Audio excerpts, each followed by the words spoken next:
to my massive and disappointingly male fan base. Hey chat, this video is a long one. It's also quite dense. I was contemplating splitting this video into two different halves, but they're both connected in a weird amount of ways, so I'll leave them together. If you're new, welcome. If you're returning, welcome back. This video is going to be different from my phenotype videos, but will still very much be tied to character design. We have to leave. I'd recommend not skipping to any one section, as it may leave you confused, but I do have timestamps, so if you go through it again, you can find a section you're looking for. So you may need to watch the video over a couple sessions, which I understand. This video is long, but I recommend watching it the whole way through. Also, I know the title says anatomy, but this video has less to do with dealing with small things, like how to draw a hand, or how many muscles are in the forearm, or perspective and foreshortening. This video is more about gross anatomy, physiques, muscles, and proportions, rather than that.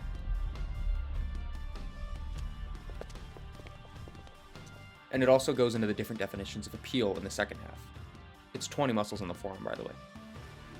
I'm going to start this video off by giving you guys the golden rule of character design.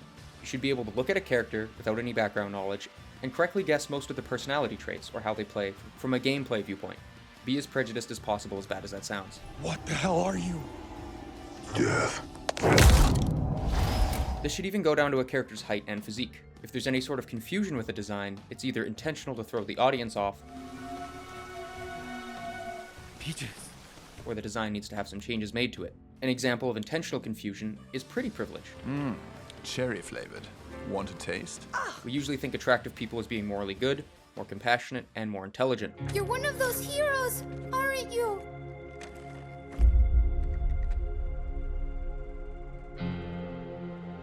Not anymore. So having an attractive person be morally corrupt or evil can allow that person to defy expectations and create a juxtaposition. I don't regret. I don't feel guilty, but I'd rather sacrifice myself. They also get paid slightly more for the same job in the real world. One thing that's theorized to make a face more attractive is to average out proportions and distances on a face, regardless of ethnicity. That's because our brains favor things closer to a prototype or average, as it saves on processing power. Isn't that why we're here? We're here because I'm hungry. So we're drawn to them more often. There's also the issue of bad characters being, kinda bad though. Sinbad, you don't have a heart. That's what I like about you. Because we are more accepting of less attractive people being morally evil. My daughters and I shall deliver to you the finest. Way ugly! I want to see! He's awake! Brother, shut the fuck up! But because of that, we assume that others assume the same things. Therefore, people are more lenient towards attractive people and their offenses. So we sometimes assume they get off scot-free because they're so attractive. You can't just waltz right in. Really? Because it seems to be working. There's also some characters that look too well-groomed, to the point they come off as narcissistic, which was usually the intent with the design.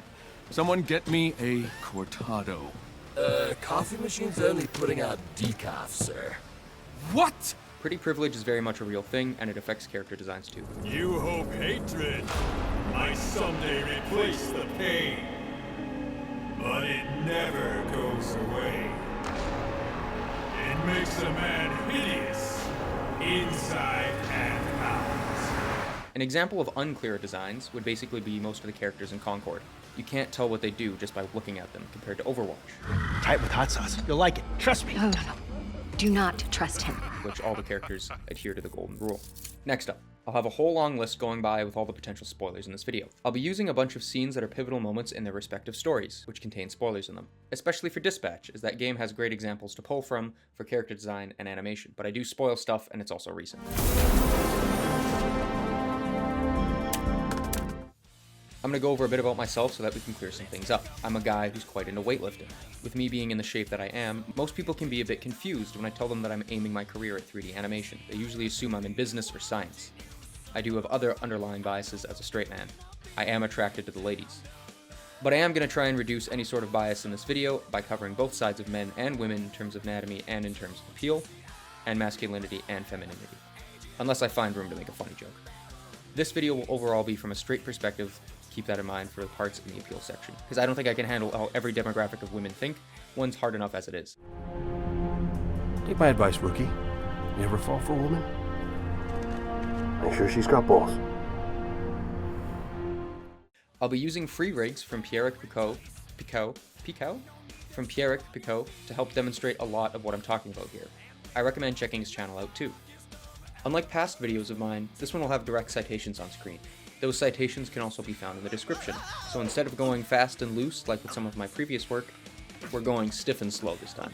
So this video will be a bit more analytical and have more ties to the real world, but still a good chunk of this is still useful for character design and animation. I also want to say, I will be covering a lot of different franchises here, and some of you may have opinions on them. I do too. I hope we can separate the designs from our biases or interests. For example, I haven't played Rainbow Six Siege or Apex Legends in years, and those games aren't really my cup of tea, but I'll use some of the trailer footage in this video. Humans. So fragile. But if I did have to recommend anything, it would be Dispatch. Fuck. Case in point.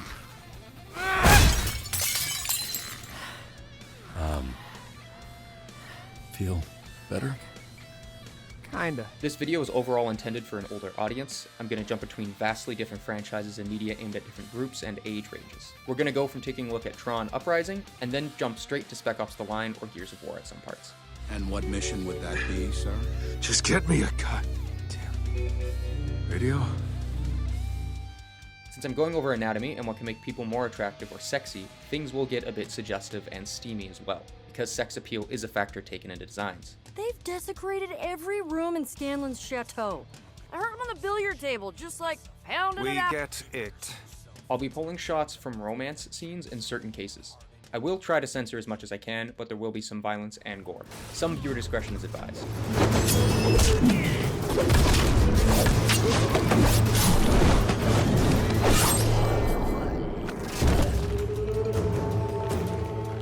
We're first going to tackle anatomy and body mechanics, and the traits that make up a human. This can be seen as guidelines of sorts for characters' bodies, or their natural shapes. You could even call them some of the rules of nature.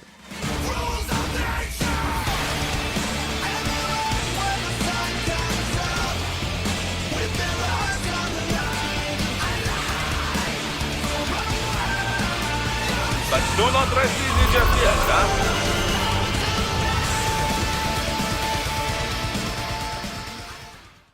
This first section will go over anatomy, physiques, how muscles work, body mechanics, and some other little topics to do with human forms. I'll be using measurements for characters in both metric and imperial, in regards to their heights and widths. I'm going to ignore weight, as sometimes it seems like artists and designers throw a random number at the wall, and the other thing is that I have no clue how much women weigh, as their sizes and compositions are completely different from my own, so I'd rather not even guess. For the most part, I'm also going to ignore characters' ages, as it gets crazy very fast. Chi-Chi, I was out of the house at 21. 21?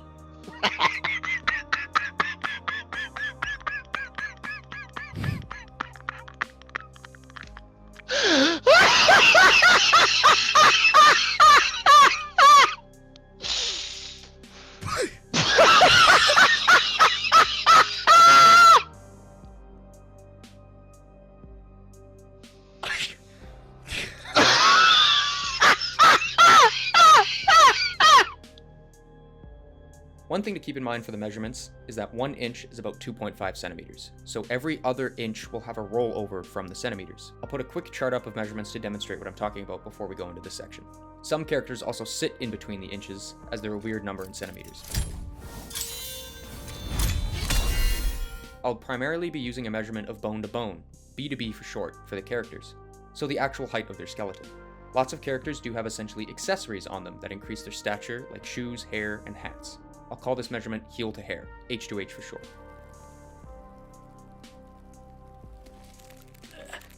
I've also done my due diligence when it comes to their heights, either finding their direct heights mentioned in franchises, finding character sheets for them online or in books, and lastly eyeballing it by comparing them to characters in their respective pieces of media where I know one character's height but not another's.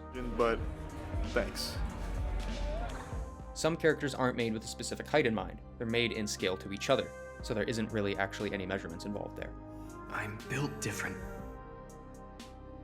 Lots of people are aware of the 3 body types. If I can remember them, there's ectomorph, paleozoic, and xenomorph, I think. I want you to take those types and throw them away for now. Same with BMI scales. We don't need them here. Even after looking at the descriptions of each body type, by their own definitions, there should be about 6 of them. There isn't, which is confusing. Also, the body types don't cover a lot of the aspects that contribute to someone's physique or build, and BMI doesn't factor in muscle mass with its equation. Oh man, that's beautiful. Because of working out, I've heard lots of people say things like they want bigger forearms, calves, thighs, or even butt. but they don't know some of the other aspects that determine how your muscles form and physiques build. The pictures they put with the 3 body types make no sense either. They don't even make sense to me. Usually the picture is like a gnome, the guy from Primal, and then a fucking pre-owned Toyota Prius or something. I don't even know, man. So just forget about them for now. I'm going to put up a chart of how different body types and physiques work in reality. Firstly, you have a person's rates at which they gain or lose muscle. Then you have the rates at which people lose or gain fat. Then you have age, which on average younger people are more mobile, stronger, healthier, and prone to more muscle growth. And she starts to cry those grandma tears and is like, Mako, why, Mako, I can't go on, I can't. And then she dies. Then there's unique skeletal proportions, such as heights and widths of different parts of a body. A person of one height will put on muscle differently compared to another person because of it. Well, at least I feel something, as opposed to you. You have no passion for anything. You're just a big blah. As well as, for example, people with wider shoulders will have different physiques compared to someone with narrow shoulders. I'm laughing! I heard you! It's unconvincing. The last bit is unique muscle genetics. Examples would be if someone had an 8-pack rather than a 6-pack. Another one people tend not to pick up on is the bicep. Some genetics give people short biceps, which form that ball shape when flexed. Most people have long biceps, where it basically forms a large tube when flexed. You'll definitely find an overrepresentation of certain genetics in things like bodybuilding. Lots of the competitors will have short biceps and small waists as their traits the judges prefer. One trick for learning anatomy and body mechanics is to pick up fitness in general, but specifically weightlifting or resistance training. 1, it's good for your overall health. 2, it makes you look good in a shirt and tighter fitting pants, which is always a bonus. Did you just give me an up-down? One thing that weightlifting for sure teaches you is how muscles work and how they form. Resistance training increases the size and strength of your muscles. Man, I am so fucking strong. It's crazy. While cardiovascular exercise makes your body and muscles more efficient at moving blood and materials around. Muscles are bundles of fiber in your body that each have an origin and an insertion on different bones. But muscles can't connect themselves to other tissues, so ligament exists at the contact points of the origins and insertions. Your body is able to move and generate force by tensing and reducing the length of your muscles between contact points. Their strength comes from the contractions.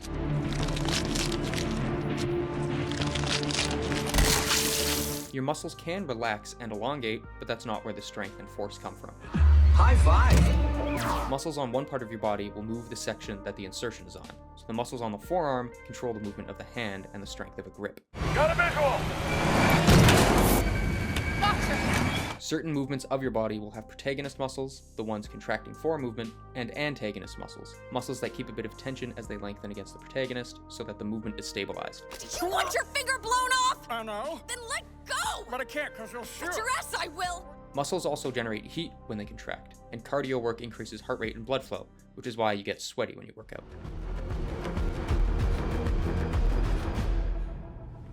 Who the hell are you? One thing to understand when it comes to size is that larger people are inherently more intimidating than shorter people.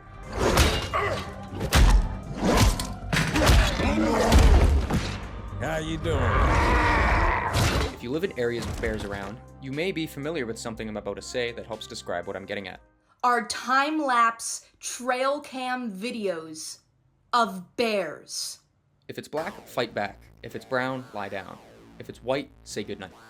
Each of those phrases is linked to the average size of those bears, the larger ones being more of a threat than the smaller ones. There's like a 0% chance of you winning a fight against a polar bear. Those things are massive. But freedom doesn't come free. No! Sweet liberty! No! Look familiar? Since polar bear skeletons are so much larger, the muscles can attach, originate, and insert to far larger points, which allows them to have bigger and thicker muscle fibers. Meaning, the larger bears will be far stronger, therefore more of a threat. The same goes for humans, but not to the same degree as bears, as we're not as big, but the idea still stands. Now, let's take a look at him. Taller people can both leer over other people. I don't like food, I love it. And 2, on average, lower visible amounts of muscle on them can still be a lot of muscle. So they can be quite a bit stronger than someone way shorter than them. Caspian! Don't hurt him! Caspian! Caspian, please! If you have more muscle mass, you can generate more tension or acceleration, meaning there will be more force. Therefore, bigger people hit harder and are more threatening. You're a mistake! This can lead to some oxymoronic designs because of it though, such as a tall and wide person being harmless, usually because of their personality. Arnevin George.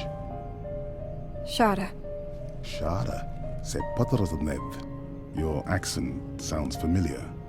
Chapron? Tangari. Friend of yours? Father. Sha'ainalom. I'm sorry. Or someone small in stature being a severe physical threat.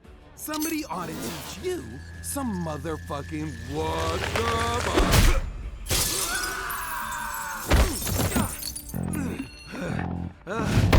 We'll go over some different heights so you can get an idea for what is tall and what is short. In North America, the average height of a woman is 5'4", 162.5 centimeters. She temporarily blinded me! What you mean temporarily? Make you blind forever!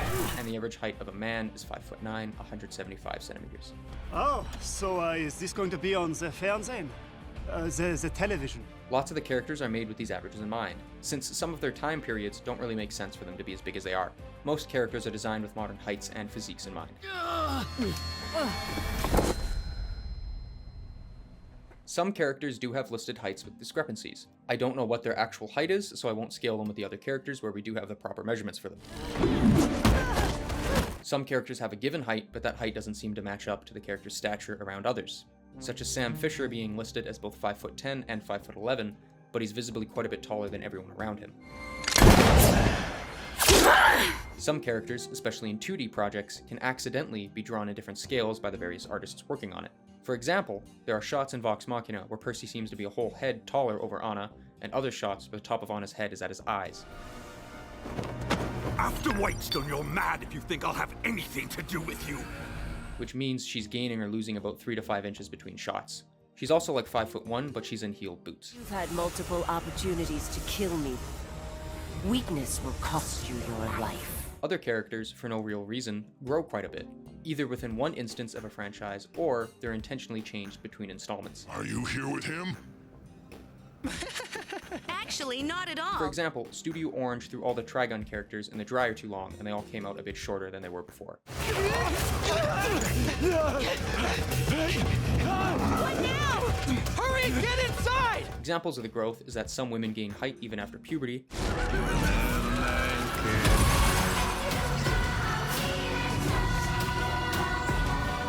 or a grown-ass man gaining about a whole 8 inches of extra height.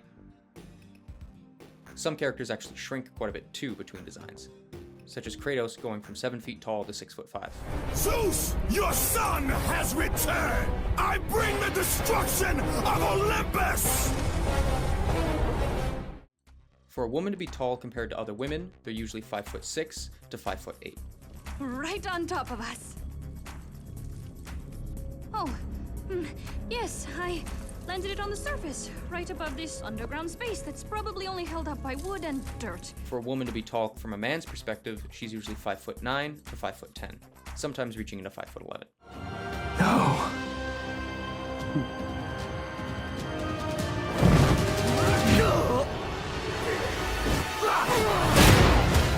For a man to be taller than women, he's usually 5'10" to 6 feet. Promise me. It's okay, Bruce. I get it. You just don't want me hanging around, stealing the limelight. Dick. I won't let you down. And for a man to be taller than other men, he's usually 6'1" to 6'3" and above.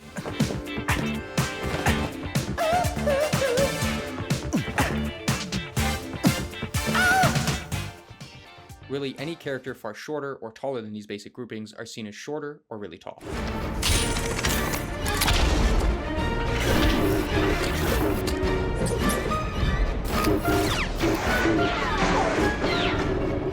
Now we're going to get further into bodies and posing.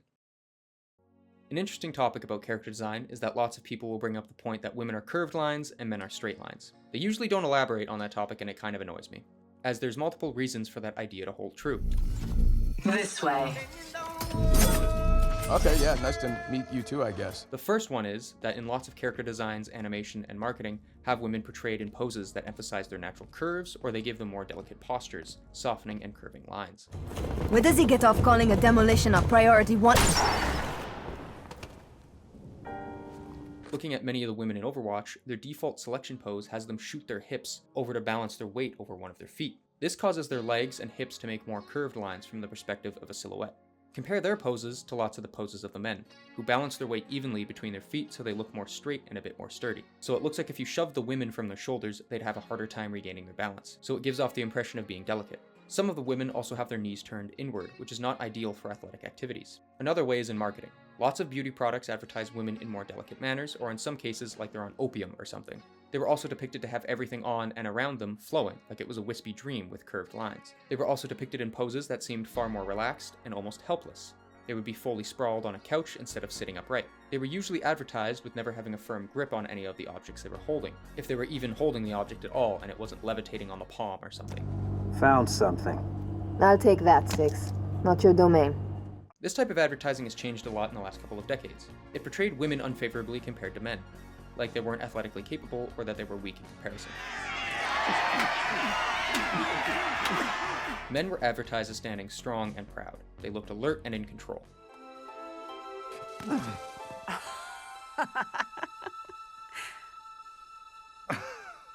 This gave them lots of straight poses as they were usually upright and quite balanced. They were also shown having very strong grips on the items they were holding, like a lumberjack's weathered and leathery hand holding an axe or a chainsaw. Brother? There's nothing inherent that links these types of posing to one sex or another, but we've been seeing it for so many years, we do associate the posing with masculinity or femininity. Blisk has put a high price on your head, pilot. Dead or alive, that makes you worth something to me.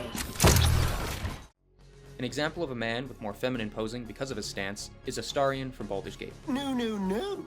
If there is a next time, I'll be the one aiming the all-powerful weapon. Thank you. Although, I do appreciate you trying to fix your mistake. Just don't do it again. An example of a woman with more masculine posing would be Mizu from Blue Eye Samurai.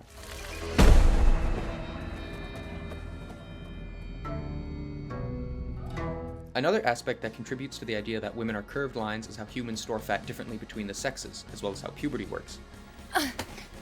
Guts, what are you doing? I feel like I have to clarify before I go a bit further. Malnutrition is bad. Dumb.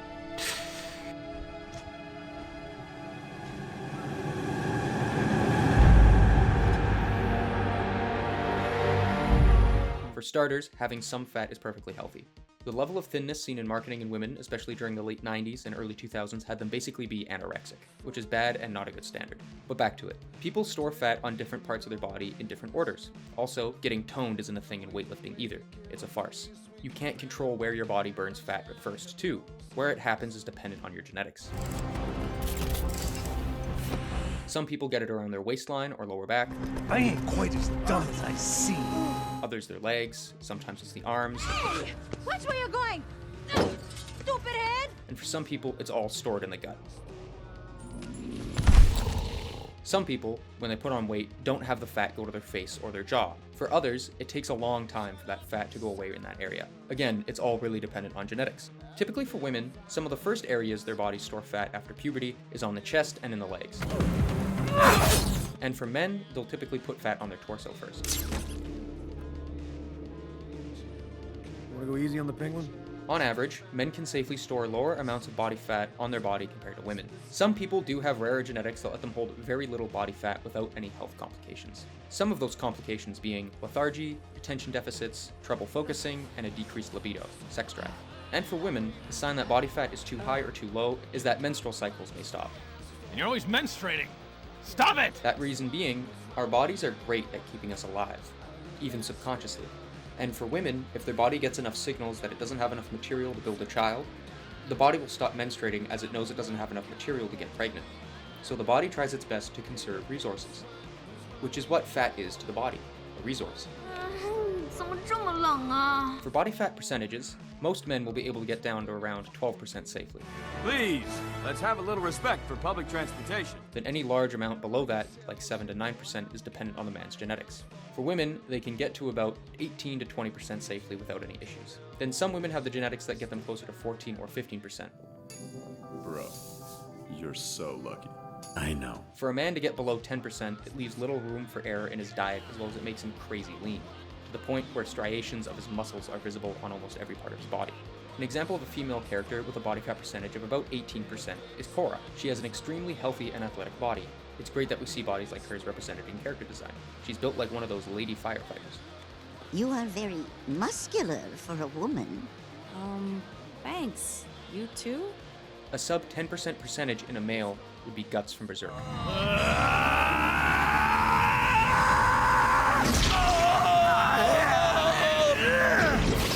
Especially in some parts of the manga when he's dehydrated.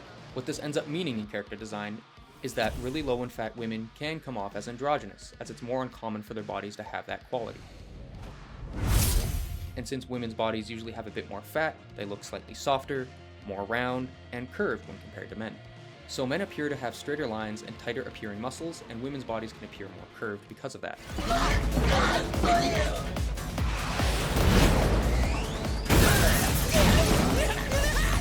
Then another idea that supports that masculine is straight and feminine is curved is what happens during puberty. Diagnosis? Puberty. Whoa, what? Here's some of the changes that happens to men's bodies during puberty. Their shoulders and ribcage widen, they get taller and thicker, even down to their bones and muscles getting denser, and their facial structure undergoes a lot of changes. Aspects like their wrists, hands, feet, and ankles get thicker too. Their face, sometimes during the early 20s, loses a lot of fat in the cheeks. The brow gets heavier with bone and muscle, eyebrows get bigger, jaws get taller, wider, and chins get more pronounced.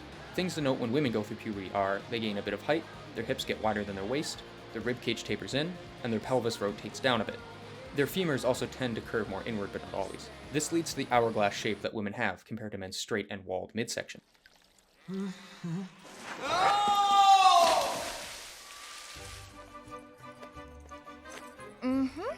So men's hips and waist are basically the same measurement compared to women having a difference. I was kind of imagining, like, treasure. Oh, you don't want it? No! Some men do have hip bones and muscles that let their pelvis sit outside their midsection, while some others have the opposite. Put some pants on and let's get in the sky, my boy.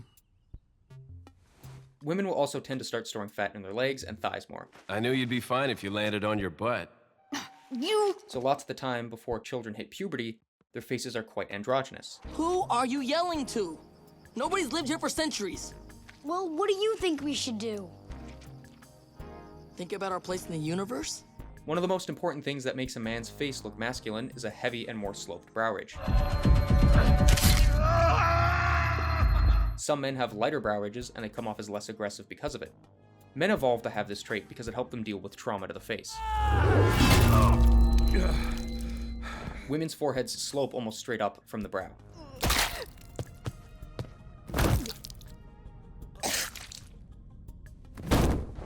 Because of the changes to the bodies during puberty, women have lower centers of gravity compared to men. Scavengers like you ain't so bad.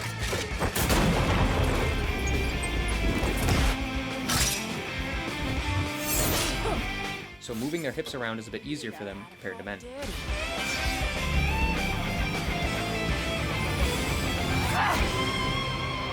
Which is why larger hip-based movements are seen as feminine. How? Oh, I'm the strangest thing you've seen all day? I'll briefly mention cleft chins here too, as they're kind of related to puberty. Lieutenant, I received your message. Brief me. Cleft chins form with an improperly fused jaw at the chin. Since human skulls form as a collection of bone first as a fetus, then fuse together later on. The cleft only forms with opportunities of jaw development, so men on average are more likely to have one, since the jaw grows more during puberty compared to women. Leon? Well, what do you know? Jill Valentine. But a cleft chin is on the same level of a dimple. There's absolutely nothing wrong with them. I released my finger from the trigger, and then it was over. Because of the changes during puberty and the overall larger change in weight and mass men go through, they end up needing far more calories to sustain themselves throughout the day when compared to women, especially if the man is athletic and taller than average. The daily caloric intake difference can get quite large between men and women. It's good, right? But I'm not going to go into detail on diets in this video. Back to the straight and curved topic. You can see this idea come into play in Armored Core 6.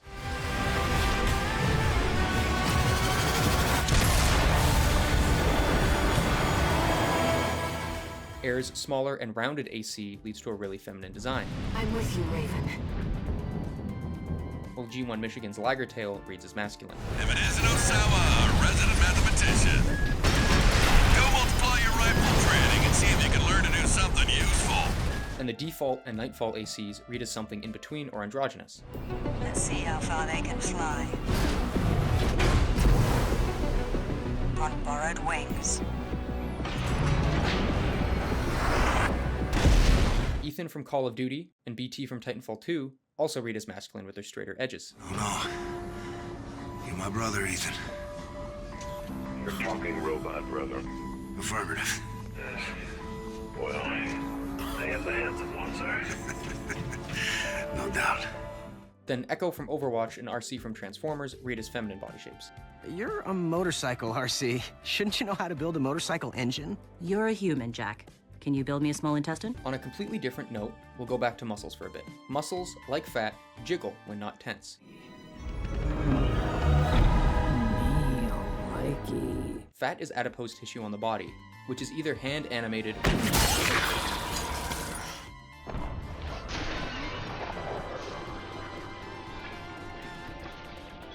or simulated. Whoa! God damn, you're a big boy. But unlike fat, muscle can tense up, which is how force is generated in the body. But it can move between the two states, unlike fat, which only remains in one state. What this means is that muscles can jiggle if relaxed.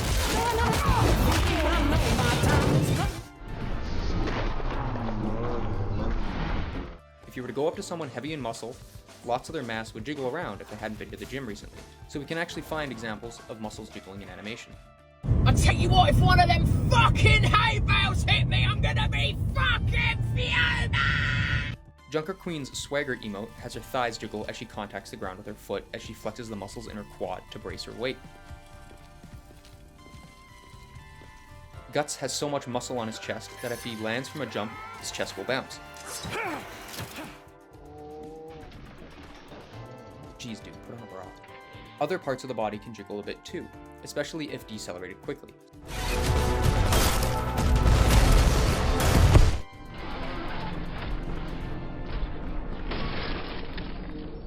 Such as a punch reaching its apex. You can see lots of bits of the arms in Overwatch jiggle around, the quick melee animations.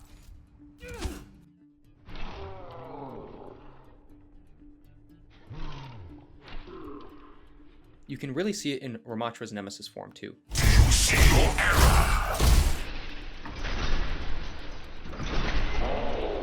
I'm going to mention V-tapers of the body here since I don't know where to put this part. The body has 3 main V-tapers, typically one for each man and woman, and one shared between them. Men have a V-taper that's caused from their chest and back muscles stretching across to their shoulders. This is made more prominent if a man has a small waist and wide clavicles. My name's Robert, such a bitch whose name is Robert. I'm a bitch, I'm a bitch. I'm such a fucking bitch. I have no hopes, I have no dreams. But if you put on enough muscle mass there, it will appear, even with wider hips. They're not even the real Kate! We're all the real Kate. Then for women, they have a V-taper form around their abdomen, caused from their hips being wider than their waists.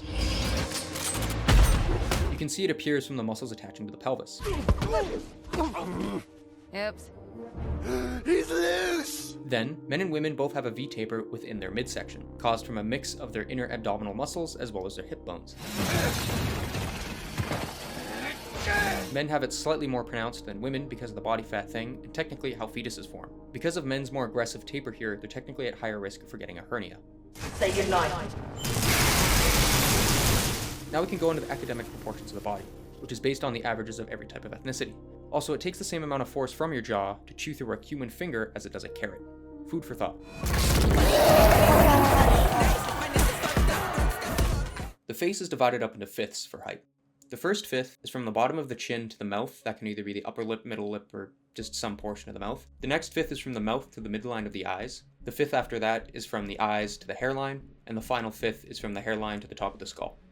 You should be able to imagine the character bald under any hair and not have the top of the skull look odd. Then from side to side, the face is usually divided up into fifths. It goes from the end of the ear to the corner of the eye, the next fifth is just the eye, then the 1/5 in between the eyes, and then repeated. This is the very basic proportioning of the face.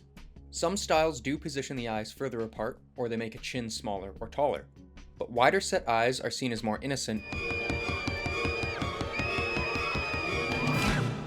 and narrow set eyes are seen as more aggressive. That's because we see this pattern in the difference in eye spacing between prey and predator species, and we project that onto humans.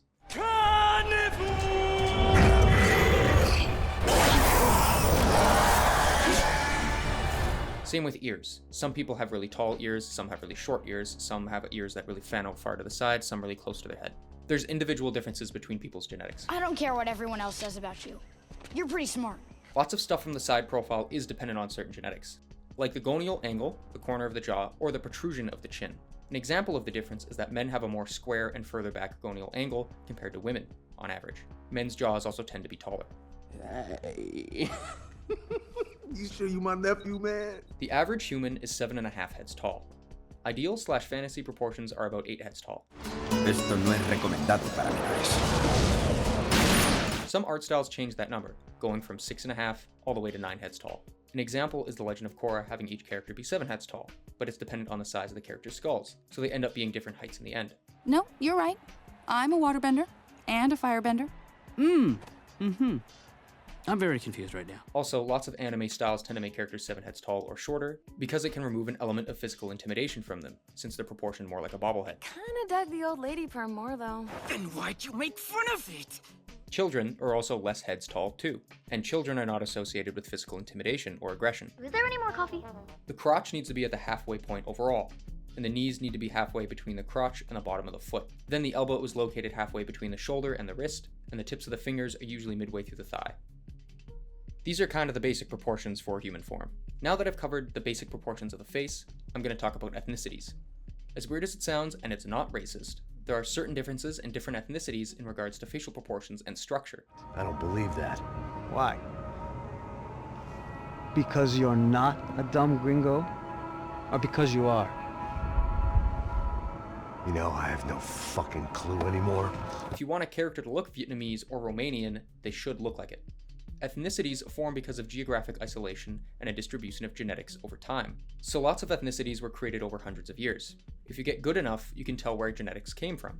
For example, Dante from Devil May Cry 5 looks extremely French. Have you lost your mind? I'm gonna say things like larger or shorter than average in a minute. Average is based on the absolute average of all ethnicities. It isn't using any one ethnicity as a base. To start, ethnicities closer to the equator have a larger base to their nose compared to those further away. This is a slight evolutionary difference that either helps warm or cool air before it goes into the sinuses. So people of black or Polynesian descent will have this trait. This is Mr. Bubbles. Nice to meet you. Neighboring ethnicities tend to blend with each other. Also, more Asian and Native American ethnicities have less distance between the mouth and the parietal bone from the side profile in regards to the skull shape, while frequently African ethnicities have a greater distance and Europeans have a distance in between. What if I said I was sorry? Because of the skull depth and the skin quality, lots of East Asians have smoothed out foreheads, and their faces make very few lines when moving muscles around. So those ethnicities can tend to hold more stereotypical youth for longer. Oh no, we're not, no. She's not even my type. Excuse me? Then, more African ethnicities have skin that doesn't crease as easily as others, so things like laugh lines and crow's feet take longer to show, but they do show more aging in the upper third of their faces. Europeans also tend to have cupid bowed lips and freckles the most often of all the ethnicities. Were you able to follow that, you old fucking pervert? So those traits can signal that someone is of mixed ethnicity with a Caucasian, but not all Europeans have these features. Some may only have one or neither. Screwed out of his vacation, dumped on a plane, and brought to this place. Without any breakfast. I'm gonna try and find about 4 characters to represent each region, but I may struggle to find or recall that many for every region though. We're gonna start with Asia. There's really about 7 main Asian groups. East Asian. Wider set middle third, wider eyes, usually have a neutral to upturned angle on the eye, thin to straight hair, rounded jaw, rounder/less pronounced cheekbones, face is flatter, noses can sometimes be aquiline, weaker chin from the side profile, thick lower lip, and an eye fold. Then there's the Northern Asian groups. Thinner eyebrows, rounder, heavier face, wider set eyes, sloped foreheads, heavy eyelid folds. Then there's Indo-Chinese. More defined features, light to medium brown complexion, hair is straight, rarely wavy, faces are slightly longer to neighboring groups, eyelid fold. Then there's the Indian subcontinent. Straight to wavy hair, softer cheekbones, especially from the women, dark to olive skin, oval face, thinner lips, larger almond-shaped eyes. There's Iranian groups. Longer heads, darker skin, aquiline noses, fuller lips, almond-shaped eyes. There's Turkic groups. Narrow set eyebrows, shorter/oval head, denser hair. Then there's the Caucasus groups. Olive skin, straight to wavy brown hair, broader face, slightly thinner lips. They have taller and thinner noses that are usually straight to a bit of a convex shape. Now we're going to go to Europe. Europe has about 6 main groups. There's the Germanic groups, light-colored eyes, straight hair, pale skin and hair, taller and larger heads, narrow and high nose. There's Scandinavian, pinkish pale skin, light-colored eyes and hair, sometimes red, sturdy chin, thin lips, and low skull. Then there's the Latin groups, olive skin, wavy to curly hair, darker eyes and hair, Roman/aquiline noses, long head, smaller mouth and chin, and fuller lips. Spain has narrower faces, narrow nose, deep-set eyes, even darker complexion, heavier brow ridge, and the jaw sits a bit further forward. Then there's South Slavs, shorter head with rounded features, less pronounced cheekbones, rounded and small chin, smaller nose. West Slavs, a blend of South and East Slavs but with lighter complexions. East Slavs, flatter faces with stronger cheekbones, narrow eyes, weaker chin, angular and wide heads. Celtic, a high and a bit of a receding forehead, thicker chin, thin lips, long skull, and a bit of bone protrusion on the outside of the eye socket. Baltic, a blend of East and West Slavs. Now we're going to cover Africa. Maghrebi, dark hair, long heads, olive skin, almond-shaped eyes, long face, and with a long, slight Roman/aquiline nose. Sub-Saharan, long skulls, full lips, and wider noses, less pronounced and softer features, stronger brow ridges, and kinky hair. Ethiopian, dark skin with red tint, high nose, long face and head, curly hair, and a larger forehead. Arab, defined jaws, full lips, especially in the bottom lip, dark complexions, larger noses with a larger ridge, and a tapered chin. West African, black Americans are typically from here and have many of these features.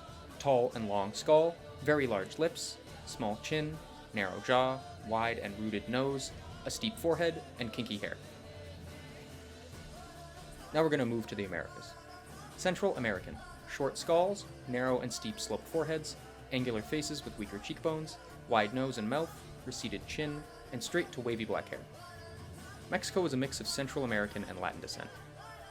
East South American, medium to long skulls, wide forehead, softer facial structure, narrow eyes, and a high nose. West South American, high skull, wide sloped forehead, stronger cheekbones, more prominent and sometimes hooked nose, wider mouth, larger chin, and straight hair. Northern South American, wide forehead, weaker cheekbones, higher nose, small chin, reddish-brown skin, straight to wavy black hair. A portion of Brazil's population is mixed with West African ethnicities, so keep that in mind. Northern American, long skull, tall angular face, larger nose, sometimes they have eye folds, larger chin and jaw, thin lips and wide mouth, straight to wavy hair, and larger cheekbones with a flatter face. Granted, you may need to change some of these facial features in order to convey specific ideas with different characters by pulling upon shape psychology, such as the men in Gears of War and Warhammer having heavier and square-shaped jaws. The Codex Astartes does not support this action, but I am looking forward to it. Or Symmetra from Overwatch having sharper features with more pronounced cheekbones, as those features aren't commonly found in their ethnicities. With all that covered, we can take a look at some characters that come from mixed ethnic backgrounds. It says, I'm 102% African, with a 2% margin of error. Why, Lord? Trevor Belmont. Trevor is a mix of West Germanic and Southern Eastern Slav, which you can see forms his tall and sharp features but tapered in chin. He also has high and less pronounced cheekbones, which are a feature of Slavic people.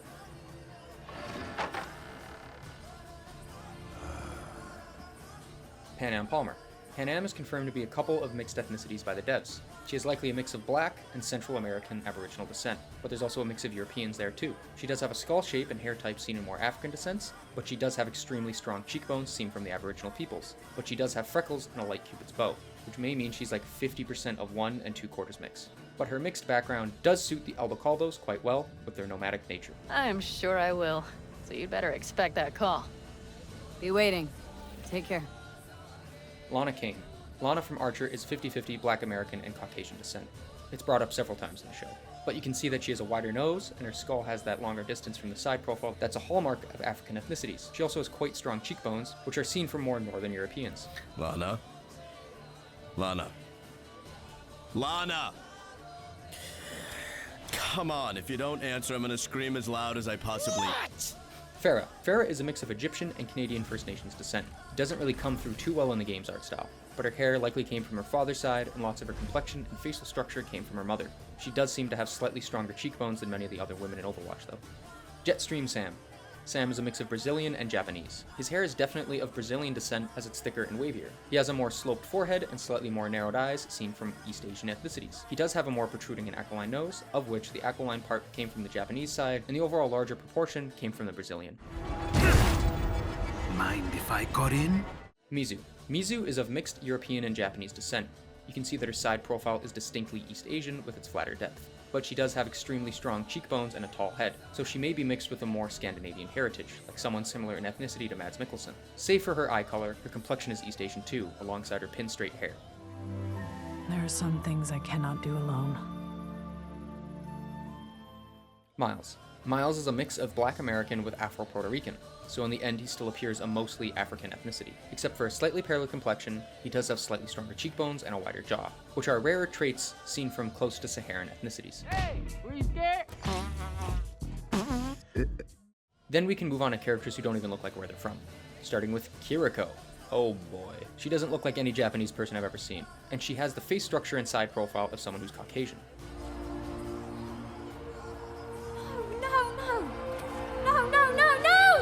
Sypha from Castlevania does not look Spanish. Granted, she is from a nomadic people, so there's maybe a mix of different ethnicities in her. But her head is too short, and I don't think I've ever seen a Spaniard with orange hair before. She also doesn't speak with a stereotypical Spanish accent. I could pee in a bucket and tell him it's beer. Sypha. She should sound like she has a bit of a lisp when saying words with the letter S in them. Tienes que dar un recital, ¿no? Un recital?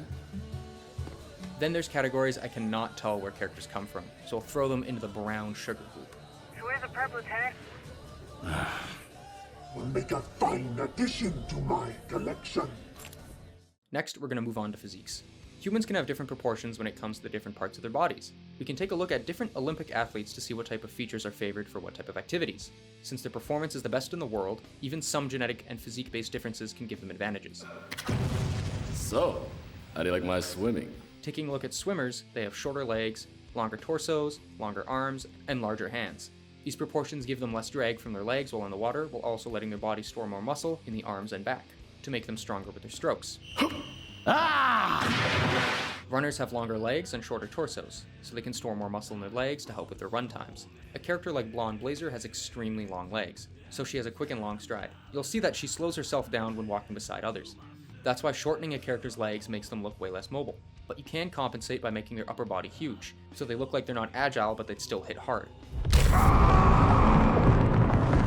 Gymnasts have a parity in their leg and arm length, as well as they're shorter and slightly thinner, so their weight isn't thrown too far off balance when swinging their limbs, because their smaller size and equal length allows them to counteract one side of their body's momentum easier. I guess that worked. Powerlifters are typically taller and thicker everywhere, so their bodies can have larger attachment points for their muscles, allowing them to store larger amounts of muscle mass. Maybe I wasn't... So if you're designing athletes, these ideas about proportions can help. You can widen and thin out different parts of the skeleton so that muscles form differently on a person even if they're the same height. In general, hands are made way bigger than normal in character design so they're easier to see on screen. Same with a lot of objects. They're absolutely huge when you scale them properly. But back to bodies. Take a look at Mbessa and Moira. They're both 6'5", but if you were to imagine their skeletons underneath, they're completely different. Because of the differences in their skeletal frames, it's essentially impossible for Moira to ever get to Mbessa's size. Looking at men, compare Alucard to Chris Redfield. It's the same idea. The thicker skeleton allows for a larger amount of muscle. Chris has a wider waist and thicker ankles, so his legs are like 3 times the size of Alucard's. For example, if you make wrists thicker, shoulders wider, and the hands larger, it allows someone to have stronger and thicker arms. You can see sometimes that shoulders are widened, but the wrists are kept small, so the arm doesn't get as big. If you widen the shoulders and ribcage, and also deepen the ribcage, it allows for more material to be stored there, meaning men can usually have more muscle on their chest and back. The what now? And women can have larger breasts and larger backs compared to a smaller ribcage. Compare Mizu to Korra. Same height, 5'8", but one has a smaller ribcage with less depth that stores less mass, and one has a larger ribcage that stores more. Aiken, are you real? I think so. You can also change the features of the skull to leave different impressions. If a character has a really tall and swooped gonial angle, it gives off a softer impression to the viewer. Karlach and Ryan Gosling have a jaw like this. A circus! Can we go? You can drop the angle so that the chin and the corner are basically in line. Depending on what you do from the front, this can make the jaw squarer or sharper. Trevor Belmont and Robert Pattinson have a jaw like this. Once the angle reaches the midway point between the chin and the ear, it can really form a straight line. So it can make the jaw more pointy or sharp, which reads as more aggressive to the viewer. Wait, just...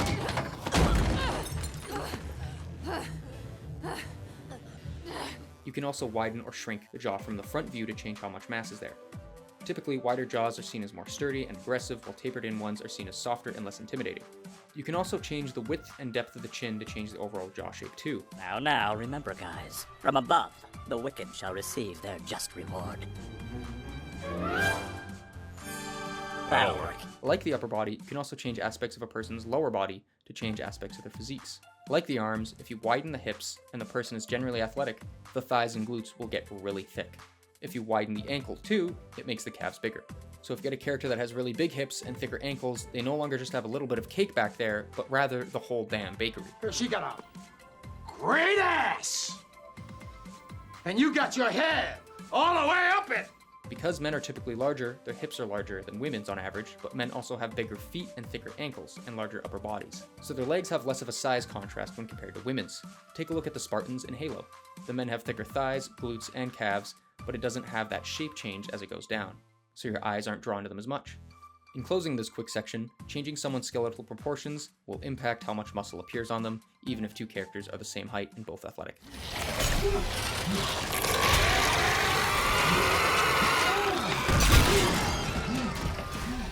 We're now going to go over heroic proportions. These are usually used on men, and what it does is it doubles down on what makes a man's body look masculine. Shall we take a little walk? The character is made 8 to 9 heads tall. Doing this makes many of the parts of the character's physique appear larger than it actually is. If you give them a massive head instead, everything appears a bit smaller. Then the shoulders are made quite a bit wider, the hands are made far larger, and the hips and waist are made very small. This doubles down on the idea that men get larger upper bodies after puberty, but if you look at lots of these men, they have really thin legs. Usually, these proportions make men a bit taller, usually over 6'1". Sometimes these proportions are given to characters shorter than that, and it's kind of deceptive. Delilah! Stop! Women with heroic proportions would look like Calhoun or the Bride. Their shoulders aren't as absurdly wide, but their hips are made wider, so they appear to be super tall women that can store a good amount of muscle, but their legs end up being a bit thicker when compared to the men because of their widened hips. I need to ask you some questions before you go.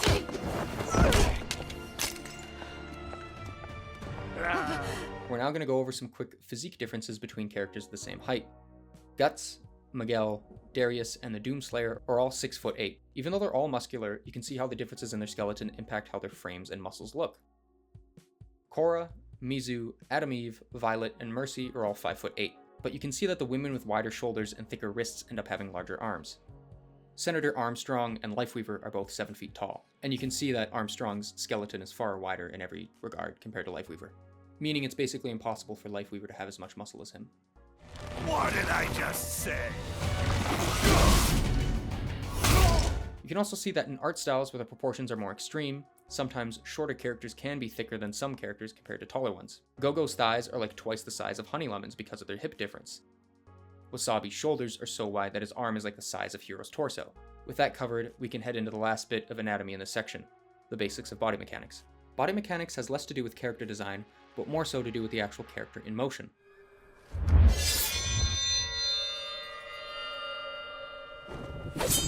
Interesting little detail is that you can only rotate your wrist so far.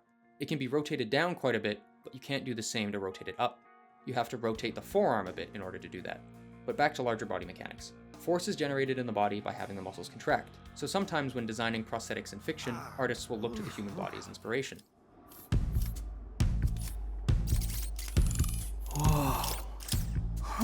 Vash the Stampede's arm is the ulna and radius of the forearm. His fingers also sound like polished stones rubbing together, which is a nice little detail. Raiden, Genji, and the Crisis suits are all based on the musculature of a man's body. As in lore, it may have been easier to replicate muscle fibers synthetically rather than invent something else that does the same job. I know you come here every year on the same day. One thing to note about body mechanics is that lots of it has to do with posture and balance. I need to describe how weight and balance work first. Take the point or points of contact with the character on the ground and figure out where they would be distributing the weight from that spot or spots. Then make a straight line up from that point. The character needs their body mass divided 50-50 on each side of that line from every perspective. If they don't, they'll lose balance or fall. Have fun. Oh, jeez.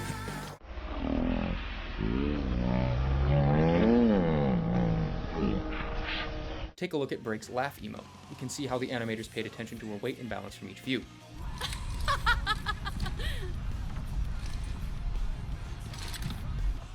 Another thing in body mechanics is that something needs to kind of go in the other direction before it can move in the other direction. If you want to jump, you have to crouch down first. If you want to throw something, you have to coil back. Nice. Maybe next time you can throw me. Noted. It's the principle of anticipation, really.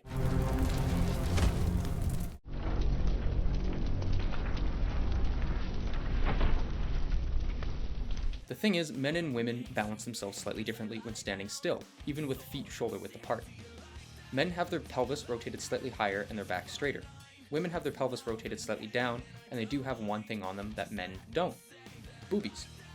To counteract that mass, women will curve their spines backward and pull their shoulders back, so you get that curve with the small of their back. That's why women's glutes look bigger lots of the time. It's because men's lower backs are closer to the end of the glute, so the silhouette change isn't as drastic. What this means is that if you have a man and a woman who are both healthy but not heavy in muscle, the woman will have a stronger back because of working against the weight on her chest compared to a man. That's also why some women will get breast reduction surgeries to help reduce back pain.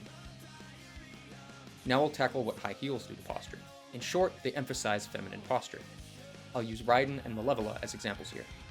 The heels shoot your hips forward and force you to keep your balance by arching backward. Also, when walking, it forces the feet closer together, which looks more feminine as it causes the shoulders and hips to rotate more, compared to a masculine walk, which has more side-to-side sway because the feet are placed wider.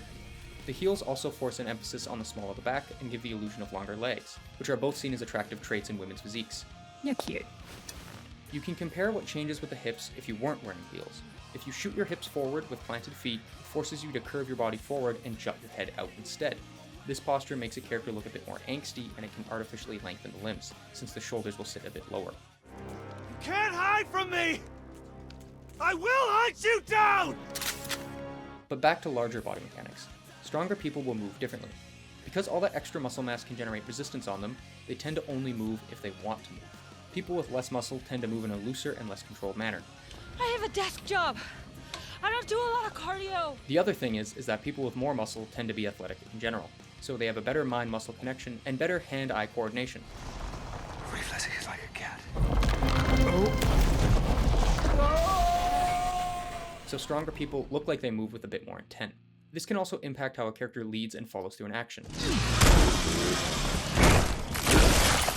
Most people tend to lead with their head when they talk. That's a general trend in animation.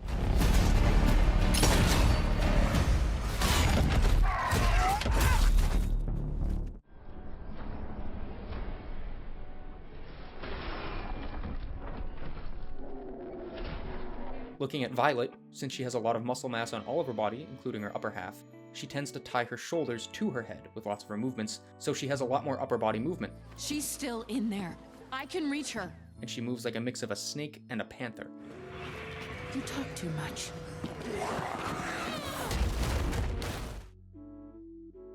The eyes have 3 ways to move. 2 of them are the same reflex but done in different scenarios. The first is the darting motion, which is called saccades. This is usually animated with no in-betweens, heavily favored in-betweens, or stepped keys. But it's how your eyes search an environment quickly. Does it look like a little glowy butt plug? You know what? I guess it does. Then there's 2 types of smooth pursuit, which tracks a point of interest in a smooth manner, hence the name. This is usually animated with curves. The 2 ways it works is if your head is still and the object is moving, Darling dear. or your head is moving and the object is still. What's your name? Matilda. But you can call her whatever you want. And then there's blinking, which has a couple tricks. Blinking both moistens and protects the eye. So you see a trend when people turn their head quickly, they tend to blink while doing it. That's not bad. When blinking, both eyelids move, but the top one covers about 80% of the distance. Your eyes will also accelerate into a blink too. It's very subtle though. Your eyelids also move in tandem with where your eyes go, especially in up and down motions. Wow. You're right. I am sorry. I was just trying to be friendly. The eyeball is not the only thing that moves when you look around. You owe me an eye, you bastard! Also, the more white of the eye you can show, the more intense the motion it comes across. You fucking monster. Wait! I didn't do it! So you'll see in 2D art styles they may draw the iris smaller. In some 3D styles, the animators have controls on the rig that let them shrink the iris. That's not bad. Let me know when you decide to give up. Sometimes characters are designed with these differences in mind. Compare Zoe to Mira. Mira's irises are like half the size of Zoe's. Tear these off? Rumi, we don't have time to change the lyrics even if we wanted to. The Idol Awards are tomorrow. Sometimes in Trigun Stampede, you can see the iris shrink and grow multiple times within one shot. It's sometimes overkill.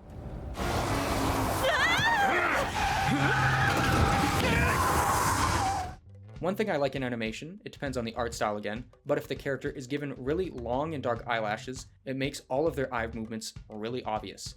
Especially when animators throw in these little eye twitches where the character does a half blink frequently, like they're batting their eyelashes. I eat that shit up, twin. Anyway, we're going to segue into how body mechanics impact some of the principles of animation, especially overlap and arcs. They're not trying to hit you. I know. They're just making you waste velocity on oblique vectors. I know. Most actions in the body don't happen all at once, so different parts of your body will settle at different times. In other cases, some muscles can be tensed and relaxed in a sequence, allowing for an overlap there. Why won't you die? This can end up causing limbs to act like a whip.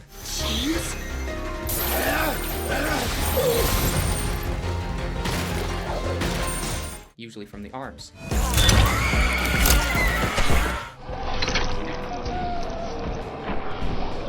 Legs can make a whip motion too, seen in lots of roundhouses or tornado kicks. These types of kicks are a bit more dangerous as they have a smaller surface area to hit with. You're not thinking straight. As well as they have more acceleration from the different parts of your body when compared to a push kick.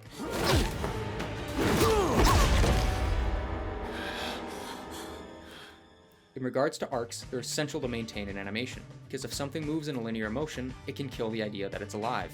And animation is the illusion of life. This time, you will die.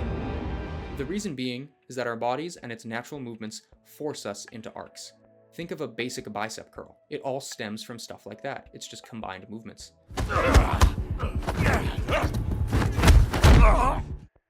Your jaw even arcs as it pivots from a spot from behind the cheekbone. So you'll see in some animation styles where they properly represent how the jaw moves, you can track the chin to see the arc. Exactly are you doing to get ready for what's coming? I'm stuff. Even when walking, your body should be a whole bunch of arcs, like your hips and chest making little figure eights.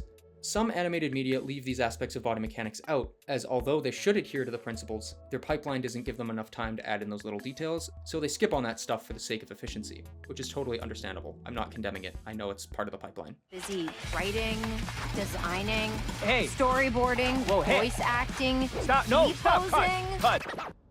That's my thing. Only I get to handle those. Like you handled Conquest. He was very strong for an old man. Another little body mechanic thing is when you raise your arm. When the humerus goes up above parallel with the clavicle, the whole shoulder joint begins to move up with it.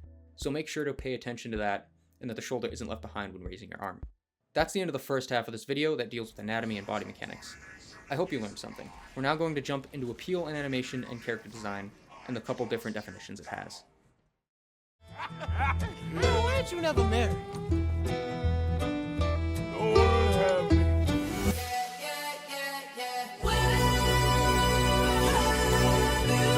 Wish we could go to the moon together. Keep up. As I pass the staircase. Nobody's like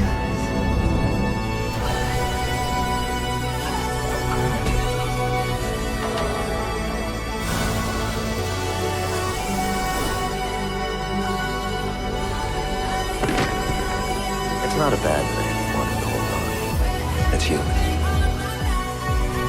Trust me.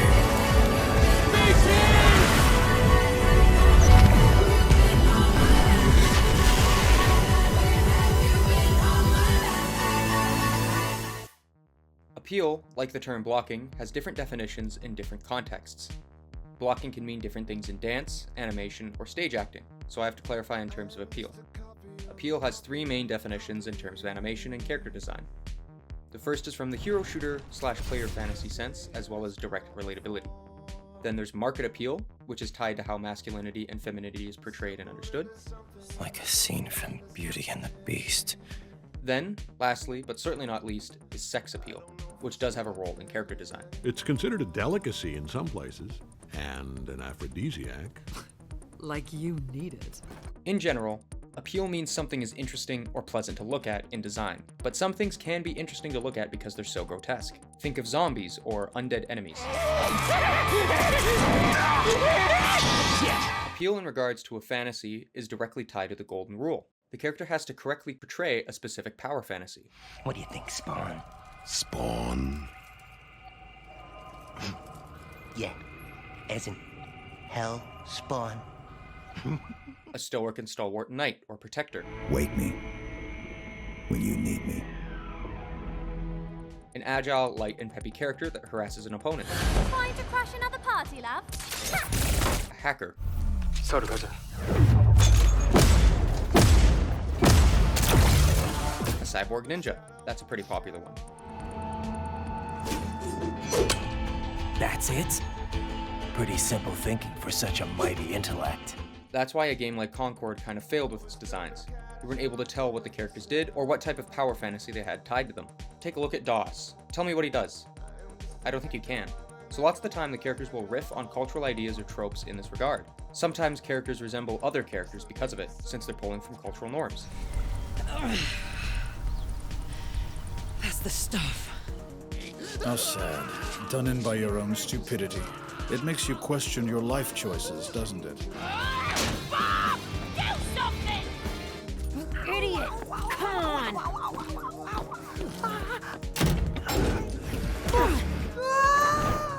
And what is it you said when those people begged you for mercy? You sound like a burglar. I'm a drifter, Cypher.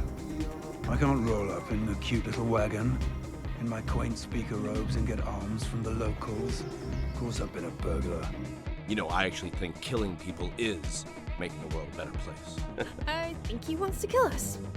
Oh, no, God, no. No, not you per se, but just people in general. Yeah, no, I want to kill them. All of them. Most of them.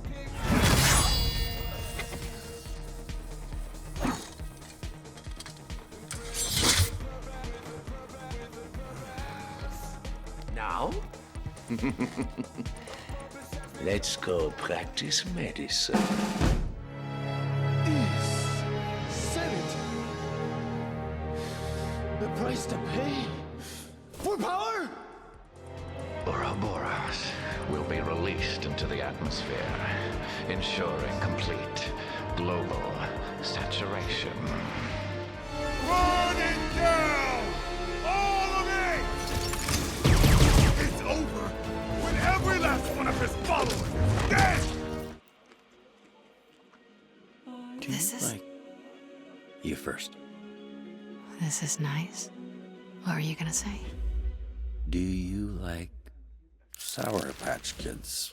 I fucking love Sour Patch Kids. Sometimes they'll directly reference each other, like with Easter eggs. Vash, the Stampede. An outlaw with $60 billion double dollars on his head. The man known horizon to horizon as the humanoid typhoon. I fell out of the window. A man who will slaughter the innocent does the most evil of evil deeds with the price of $60 billion double dollars on his head. Yes, I am that man!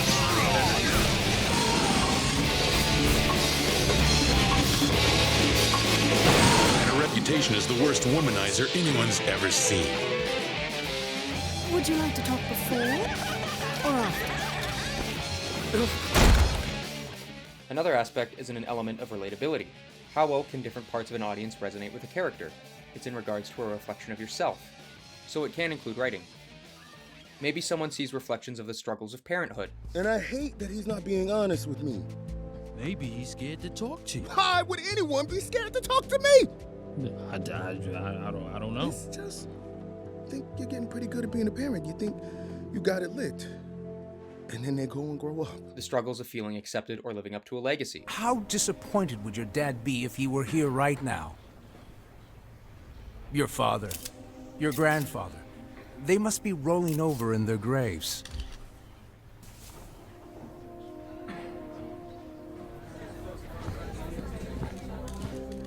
A character being too direct or socially uncomfortable. Why did your finger just fall off? Oh, this is just from getting shot by my intern. The strained relationship between two siblings where you love them and you want the best for them, but you also kind of hate them and wish they would die, but you don't want that to happen, so you're left horribly confused by the end of it. What are you doing here? You mean it's not obvious yet? I'm about to celebrate becoming an only child! It can even be as small as if a character is animated to have a restless leg. Enter society to use their powers for... Are those my earrings? Well, they look better on me. Or written to have a major flaw, like a problem with the bottle. I decided that I was gonna die sober, not drunk. At least then I would see who shot me. Or again, something small, like they're designed to have a tooth gap. People like feeling seen and represented through personality, style, and mannerisms. We're from the Union. The Union? We represent the workers in all magical industries, both evil and benign. Oh. And they'll tend to gravitate to characters that they either relate to or aspire to be. It was like looking in a mirror. As some characters are designed with a cool factor in mind, and that element can be aspirational. Oh, this is the premium package. Roy, you really outdid yourself. The man is Mecca again. Sometimes they gravitate towards them because they're hot. When are we going to, carry on from where we left off that night? Anytime but now. It's like that piece of advice for fighting games. No, man, because you don't know what you're looking for. Pick the hottest character and fucking go off. That's it. That other aspect, cool factor, in this type of appeal is basically how awesome they are, which boils down to how well they can aura farm. Yeehaw, motherfuckers! And their overall presentation. You're looking at them. Does something they wear blow in the wind? Do they have that shit on? Can they hit a cool pose? Can they wear sunglasses at night and make it look good? Do they have their own theme song, Twin? Bury the light.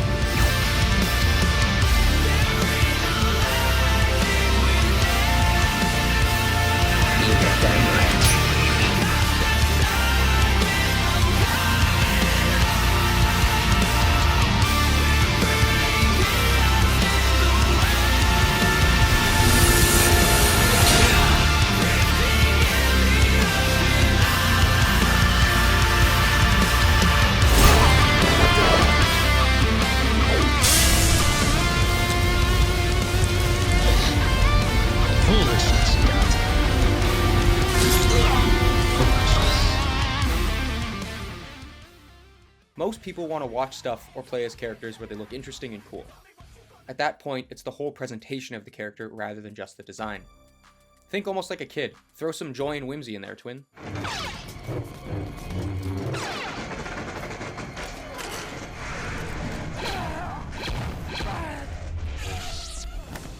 But keeping designs visually clear of clutter does make them easier to recognize, as well as it's easier to animate. So reducing a lot of geometric patterns or crazy embellishments can help, especially if it's 2D animation. But it can happen in 3D. That's the one. Would have been better if you said it first. Right, just lightning, thunder, struck, cookbook, so close. I remember seeing a post from one of the artists of Blue Eye Samurai, and they talked about how Taigen originally had noticeable patterns and designs on his clothing that were distracting to the viewer, so they ended up reducing it and making it less noticeable. The same goes for Zuko from Avatar. Here. Thanks. His prototype had a lot of extra detail. That was a lot of extra work for the animators, so they simplified him in the final show. No lighting today? What's the matter? Afraid I'll redirect it? Another aspect in appeal is having a distinct and clear silhouette in their respective media.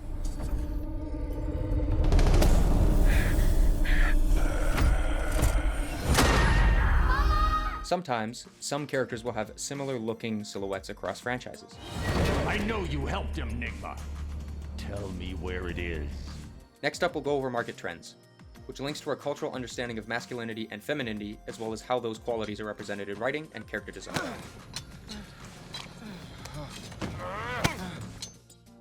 Masculinity and femininity both have upsides and downsides, especially when taken to their extremes. Ugh, men. Women. A well-adjusted adult should have a mix of both sides. It's best to think of them like yin and yang. You need them both in the world. If you do not invite the whole, the demon takes 2 chairs, and your art will suffer. The best way to summarize each side is that masculinity is like a hammer. I'm sorry too.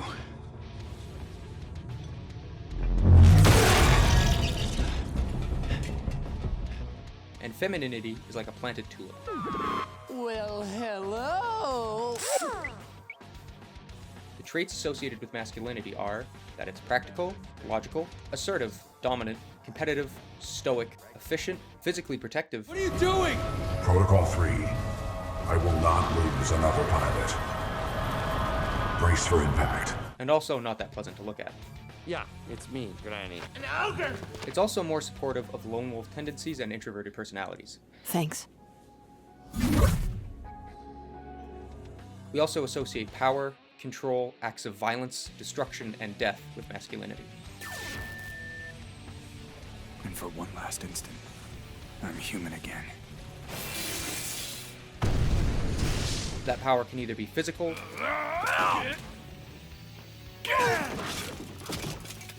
That man's invincible. political, This is the greatest day of my life. I get to work for the government. or both.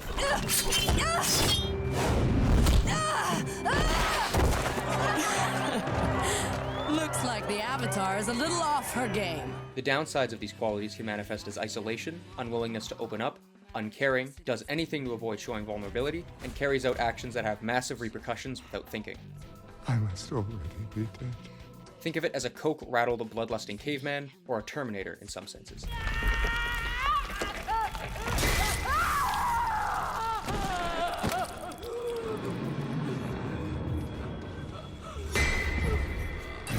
Operating like a machine. She said that to me once.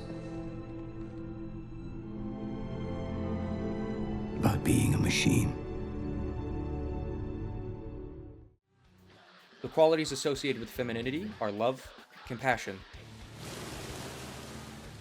group cohesion, vulnerability, great with emotions, reduces direct conflict, caregiving, gorgeous,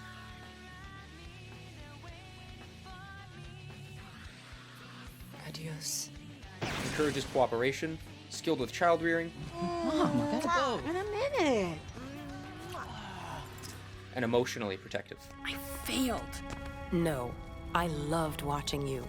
That's who you are, Zuko. Someone who keeps fighting even though it's hard. Femininity is associated with acts of creation or birth. This is proof that I was once a mother. I gave up my body and my child for my country. There is nothing left inside me now. Nothing at all. It's also more supportive of extroverted personalities. Any ideas? I do have one idea. Just one? Actually 57, but let's start with my favorite. But you can have extroverted characters with masculine personalities.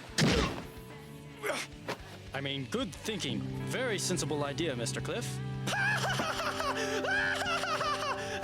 Later. And you can have introverts with feminine personalities. I don't want to lose our daughter again, Harold. The downsides of femininity is being too passive to the point of fearing insulting or harming another person in any way. Still, I mean, you are... Shit. Hyper emotional to the point of a breakdown. No, it was a mistake. It was a mistake. A lack of any responsibility, and overthinking. The bad things on this side are reflected a bit by a depressed person curling into a ball on the floor,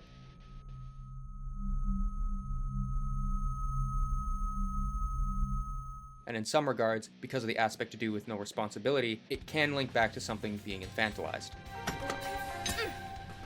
It'd be nice if someone kept proper time. What I'm getting at with the idea of infantilization ties back to the link between vulnerability and control. Those two qualities are opposites. Control comes through physical acts, such as killing someone with your hands, or sentencing someone to life in prison, which is political control.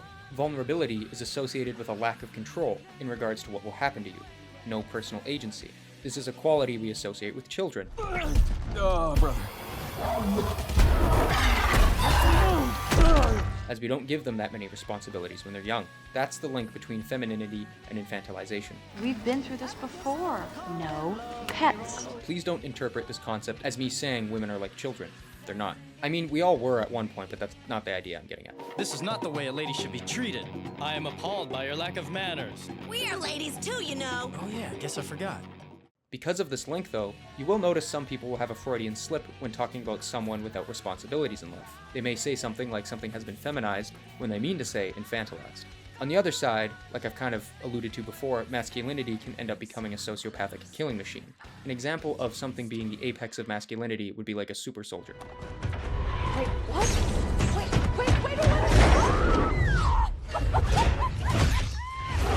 Something being the apex of femininity, but not to maybe the same extent as on the masculine side, would be something like a traditional elder from a village. They don't pose a physical threat, but all of their skill comes from helping people socially. These people want to let a dying man into our home. Come now, these people are our friends. As well as the control they have is more political rather than physical. Why is everyone dying on me? Wrapping back to the concepts of masculinity and femininity is that lots of people, from a straight perspective, do hold themselves to lots of these qualities. Here I was again, halfway down the world, and still looking at the bodies of women I was supposed to protect. Only difference now is, I didn't understand the language. Most men refuse to show emotion or compassion or break down in sadness. Stop. Just for today. Don't be Batman. Don't be the mask. It's okay. Let it out. Just for tonight. Let yourself fall apart. I promise to hold you together. Even in front of family or trusted friends. If they feel sad and like curling into a ball and crying, they'll switch to anger. Jason, we can fix it. I can fix it! What bothers you more? That your greatest failure has returned from the grave? Or that I've become a better Batman than you? Or they literally run away from their emotions. You leaving? Don't get yourself killed. As sometimes thrashing out violently in any direction gives a little sense of control, so it salvages what little self-esteem they have left, instead of making them feel vulnerable or weak, which is antithetical to a masculine person. Mizu, I love you, Mizu. Mizu. Oh!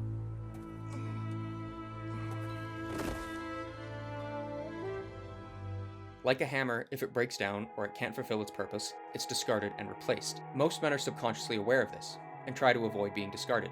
So lots of the people who are masculine base their sense of self around their capability, their ability to succeed in any form. So you see when men, usually, can't essentially win in any capacity, or all their actions are interpreted as destructive or a loss, they tend to shut down and learn helplessness. God damn it, when does it end? What's that, sir? The mission? All of it. 3 years trying to put this thing in the ground.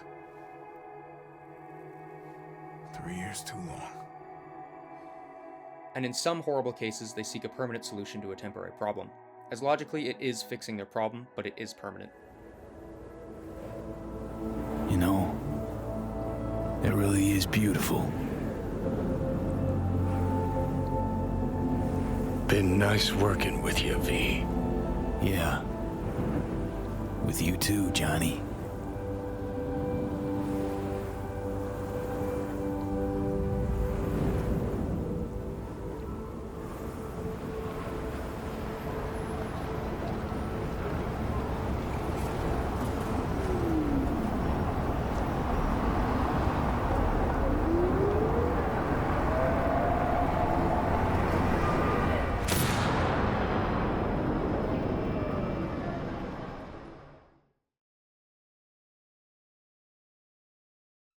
For the feminine side of this, we treat it like a planted flower. If it starts to wilt, we change our approach to tending it so that it heals. People who value themselves on the feminine side can become petrified of offending anyone. You're just some kind of yes man. Yes, man. End up being people pleasers that struggle to convey their personality properly to others. They become the lowest possible denominator in some regards, so they don't come off as extreme in any way. What I'm getting at here is that both sides have drawbacks that suck differently, but still they suck. It's like if you had an open wound and someone asked if you wanted either hot sauce or salt poured into it. They'd both suck differently, but preferably you'd want them to get you a Band-Aid instead. But like I said, you need both of them to succeed properly in the world.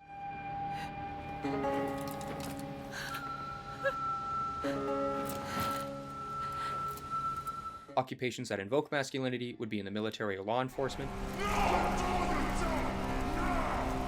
We need to keep moving. What? Reinforcements will be here any second. We need to keep moving. Occupations that would invoke femininity would be caregiving roles, the medical field, and artistry. An activity that would be seen as masculine is using a chainsaw to cut something down. An activity that would be seen as feminine would be working in the front of a restaurant business. I'm sorry for any delay, but we're a little short tonight. Please, take all of the time you need. You need both to have a functioning society and life. But you will see men absolutely love chainsaws in general. It's like their favorite thing ever.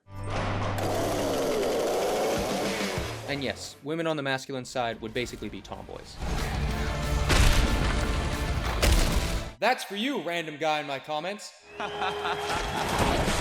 An interesting thing is the difference in communication styles between masculinity and femininity. Masculinity is typically direct, logical, with no lines to read in between, and made without any regard to comforting emotions. Oi, why does head explode? Because the bomb in his neck didn't defuse, you asshole! So you'll see when characters communicate in a masculine way, they can essentially verbally compete with each other until a punch gets thrown. Is Mom's life worthless? In the grand scheme of things, yes. Debbie. How can you say those things? How could you say that about Mom?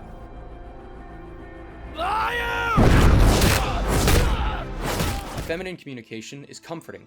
I think I'm missing our future. Without any direct challenge to another, as well as indirect, with lines to read in between because of it. The silence was the best part. You might like me loud sometime. Was that about sex? So a negative use of feminine communication would be to intentionally neglect an important topic in the hopes of sabotage. Like not telling someone their shoe's untied during a conversation so that they trip when they walk away. Because of this though, men can be very stubborn when it comes to picking up on hints, so you may need to tell them directly or else they'll never pick up on it in general. So will you come with me? I wouldn't know where else to go. Or who else to be with. Good.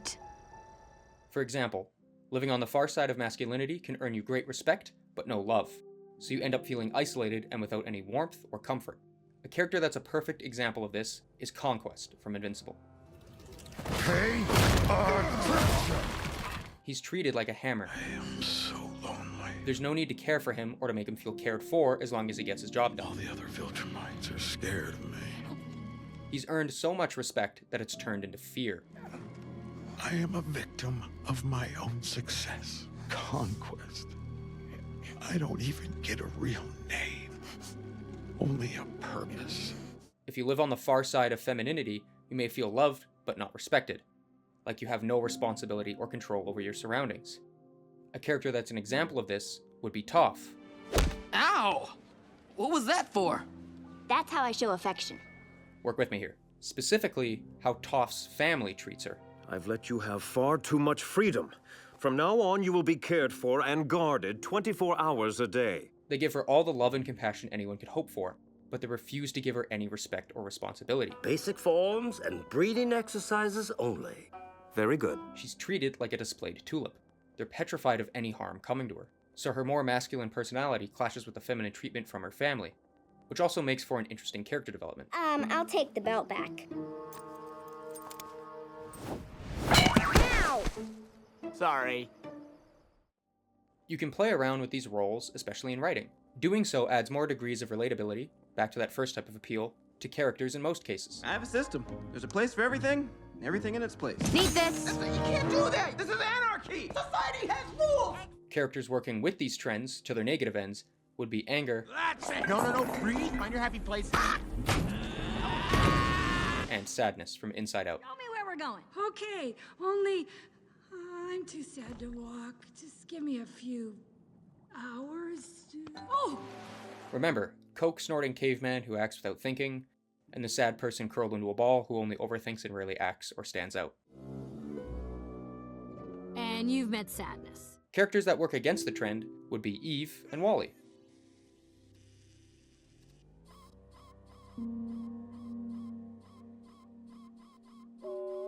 Eve is more militaristic, direct, and capable of great physical acts, while Wally collects and maintains items that he seems as interesting and pretty. Conversation pieces, essentially. Wally also seems to be better at making friends, too.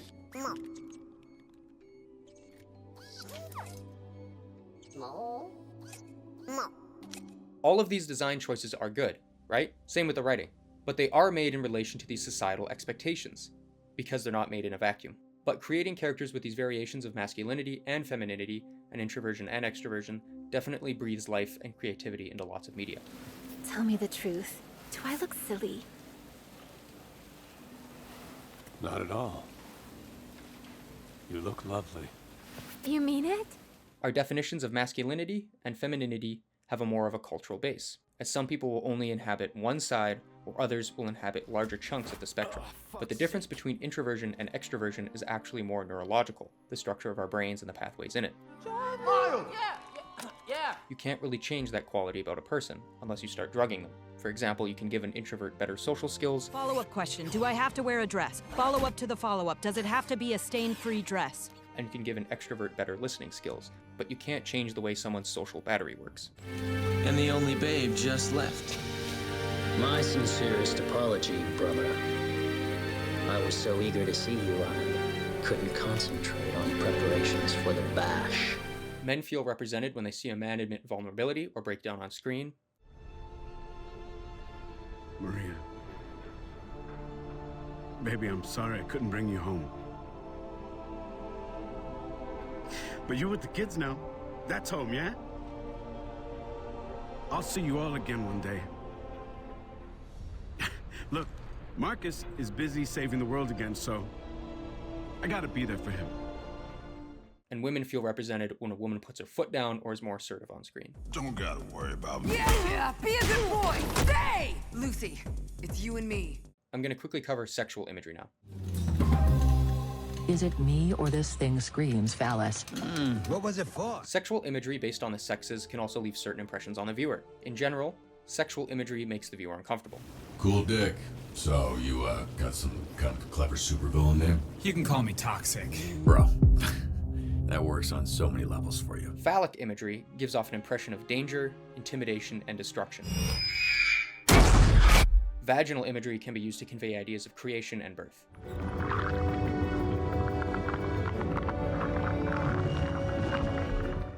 Or the imagery can be used to distort those ideas.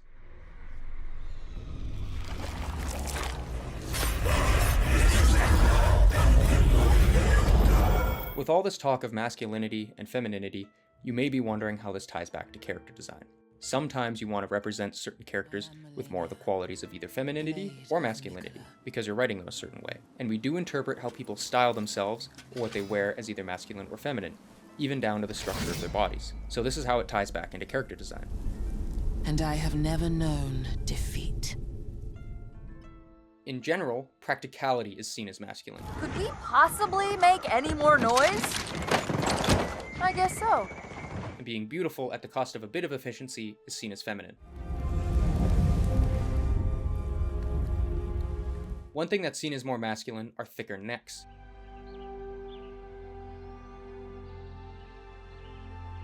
Ah. Fuck you. In one part, they usually occur because of men's on average wider shoulders, and two, you usually don't get them by accident. It's typically a byproduct of resistance training. You're down for the count, big boss. You think I'll lose? To a punk like you? Yeah, that sounds about right. Then there's hair. Shorter hair is easier to maintain and is more cost efficient and practical. Shorter hair comes off as more masculine. If you ever need somebody removed, I'll keep you in mind. A bald person would come off as hypermasculine because of it. Get back, you savages! Sorry. He's just not used to positive feedback. So longer styles or hair that looks like it had some effort put into it looks feminine compared to easier and shorter styles.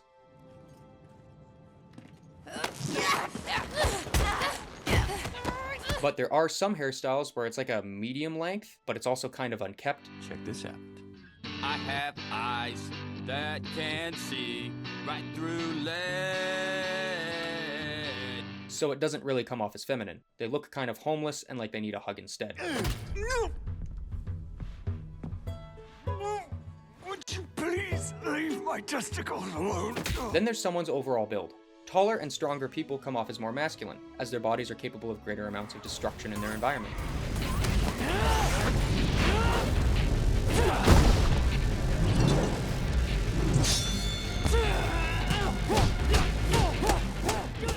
Compared to shorter or thinner builds, which are associated with femininity, as the person likely has to rely on their cunning rather than their brute strength. Voodoo 1, Viper's on station. Your journey ends here, pilot. The skies belong to me. Nowhere to run, nowhere to hide. And lastly, there's what clothes are on the legs. This one's kinda dumb, but it makes sense. But first, Rob gotta put on pants. Aw, what? But then I can't do... Yep, right on that. Attire with more pockets, and that's slightly baggier, like cargo pants, are seen as masculine. Maybe that's what he has in mind.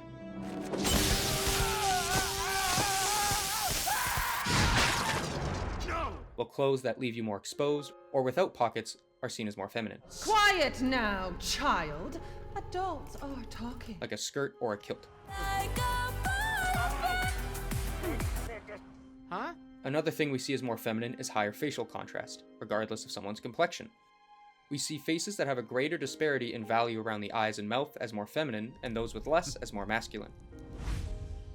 You can see this when you put faces into grayscale.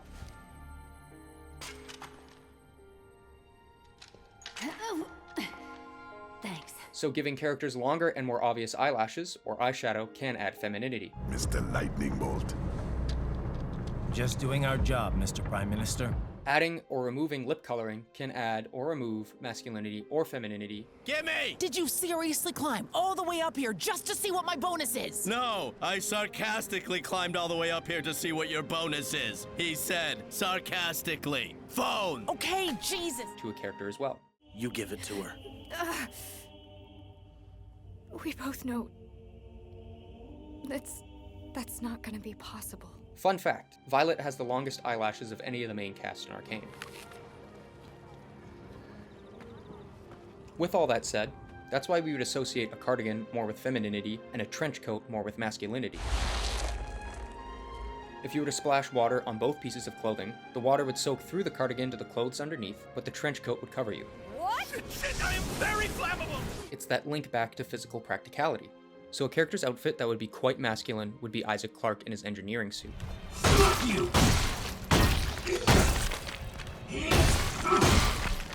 And a feminine outfit would be Lifeweaver from Overwatch. It's that physical practicality of a hammer compared to the beauty and delicate nature of a flower. Even the color palettes reflect this, as Isaac's is dirty, brown, and based on shades of leather and metal, while Lifeweaver has clean whites and accents of golds that would take a lot of care to maintain. One style is not inherently better than the other. Remember, yin and yang. To fully embrace one side, you need to incorporate the other.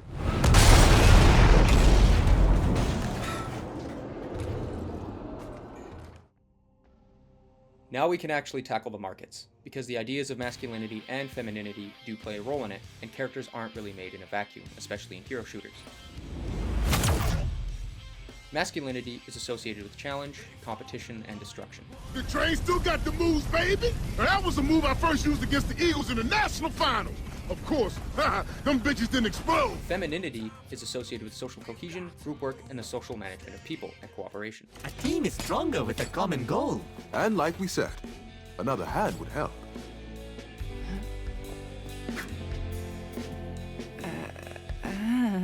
Things that would attract a larger market of men would be Call of Duty and Counter-Strike. Ready to rock?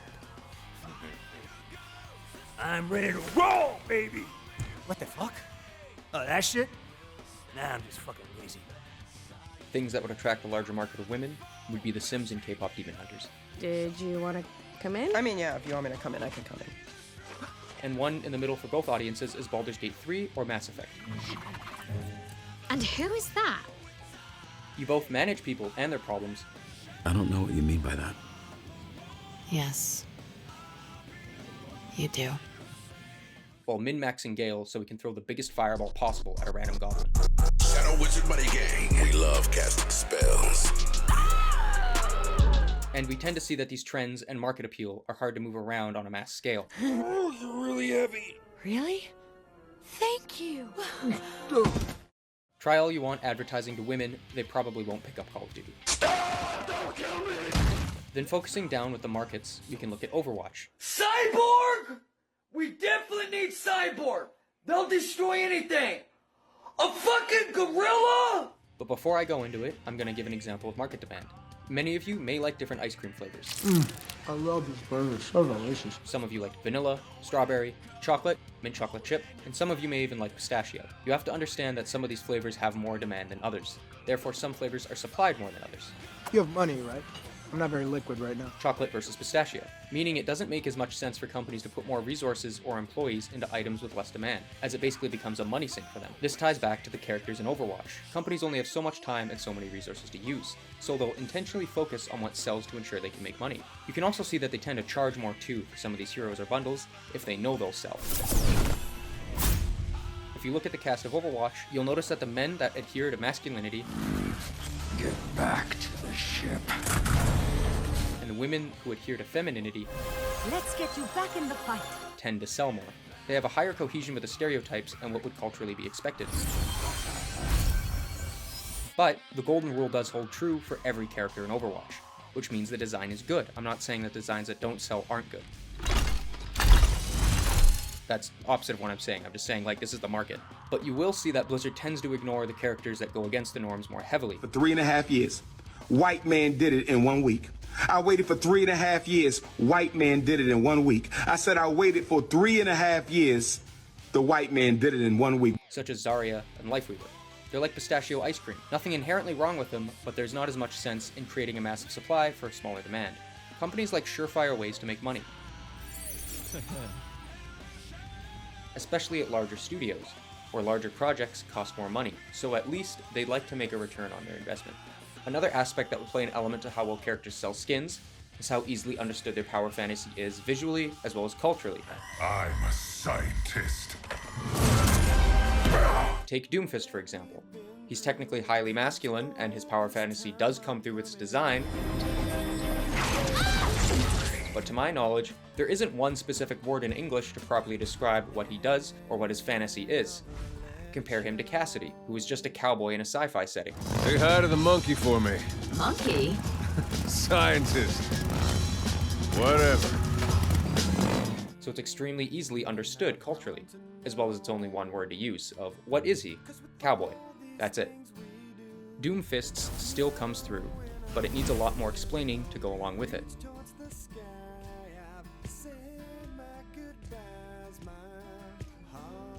In closing this section, if you're making characters for personal projects like D&D or your funny little OCs, you don't really need to worry about what actually sells. This section was more just exploring why certain characters may be favored when it comes to markets, especially in hero shooters.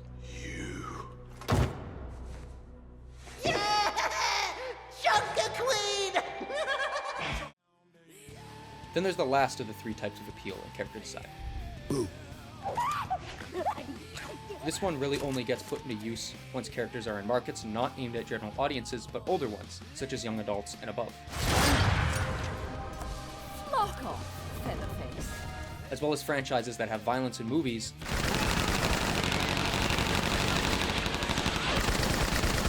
and sex on TV.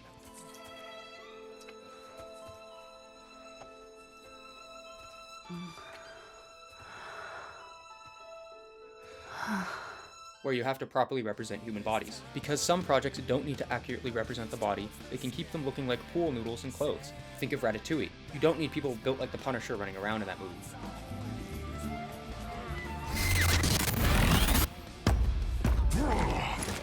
Physical intimidation isn't needed for that style. This final type of appeal being sex appeal. They with the rat pack. Hit 'em with the chopper, that's the rat trap. Find them in that trash bag off the interstate. House full of gangsta niggas never renovate. You snitching, you deserve to die. Bloody murder. Lots of characters are designed with sex appeal in mind, as some features of our bodies are seen as attractive and they double down on that.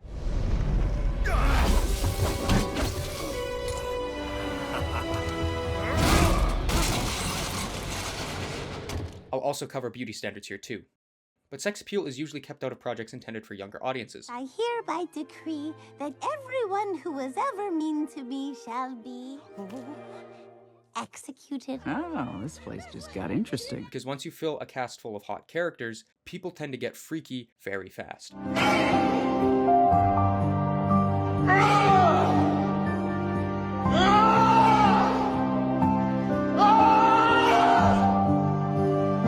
Some things are done to every character in general, while others hone in on men or women specifically. We can work with this. I know some of you are gay or have a specific type. I can't really account for that, but I am going to try my best, as well as I'll be more general. I'll also leave out things like glasses or facial hair, because those aspects seem to be more specific to the individual. Go on, next question, before my beard grows back in. But I'll edit some glasses to see what some of these characters look like, just for fun. Ooh. That was not too bad. Okay. Oh my god, that's dangerous. Whew. Clean up on aisle my pants. There are general features that if focused on, humans find attractive, no matter the sex. In general, healthy bodies and clear skin are seen as more attractive. If someone looks like they'd survive through a winter or wouldn't die when they get sick, it's usually a plus. Stronger, healthier legs are seen as attractive too. They're also an indicator that someone will have better health and fitness later into life, as the people who don't skip leg day tend to be more serious about their self-care.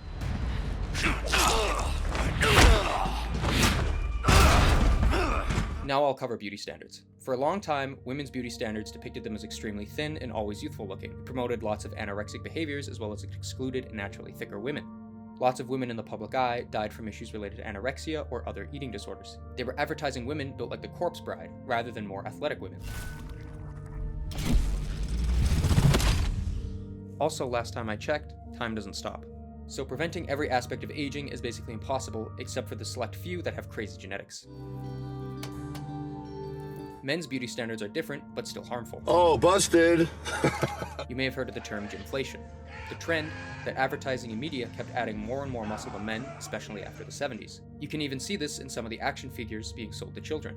Physiques have gotten quite out of hand. They were also stupidly lean. These men were depicted as quite tall and with crazy proportions with their skeletons. Your ass is gonna be quiet till your skink ass quit! Oh, mommy, you let the bad man hurt us! Fuck you! We gonna whoop your mama's ass! Wow! So it excluded shorter or thinner men. In order to keep up with these trends, men would hop on so many steroids and performance-enhancing drugs that their hearts would give out in a sauna in Thailand while they were in their 30s. The aspect in men's fashion and beauty standards is that they have to look attractive, but not too well groomed like they know what they're doing. For fuck's sake! Most men are taught to shave, and that's about it. They usually have to figure other things out, like skincare, on their own.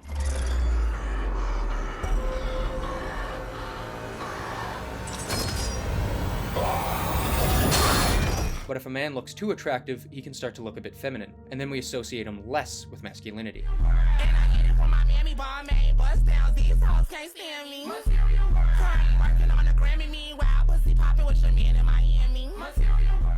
Compare Kale to Jace. One looks more feminine than the other because he looks more well-groomed. And oh, look at that hair! But back to adding sex appeal to characters. You think I can't deal with a cat? Those general areas are the midsection, shoulders, and back. Oh my god. Your scars. So many. You can have the midsection be emphasized by having characters be generally lean or low in fat. You can also do this by having clothes be a bit more snug around the midsection too, so you can show off their snatched waists, as the ladies put it. Or you can directly or indirectly show off the character's midriff. Then there's the shoulders. If someone has a nice deltoid cap to their shoulder, it's seen as a good sign of a healthy physique. In the meantime, I thought I'd get some practice in, you know? I'm not your practice partner, fool. It also means someone doesn't have any fat left on their arm. Then there's the back. On women, it's sometimes emphasized by giving them a backless top or dress. You killed a monster largely by accident. Hey, that took serious skill. Which seems to be an absolute kill shot for most men when they see this. And then for men, you either have to have a really tightly fitted shirt. Let's have some fun, people. Like old times. Move out. Roger. Or the shirt has to be gone completely. Yeah, I'd like to keep things professional. Right, that's why you brought me to this conference room, to strip down in front of you. Profesh.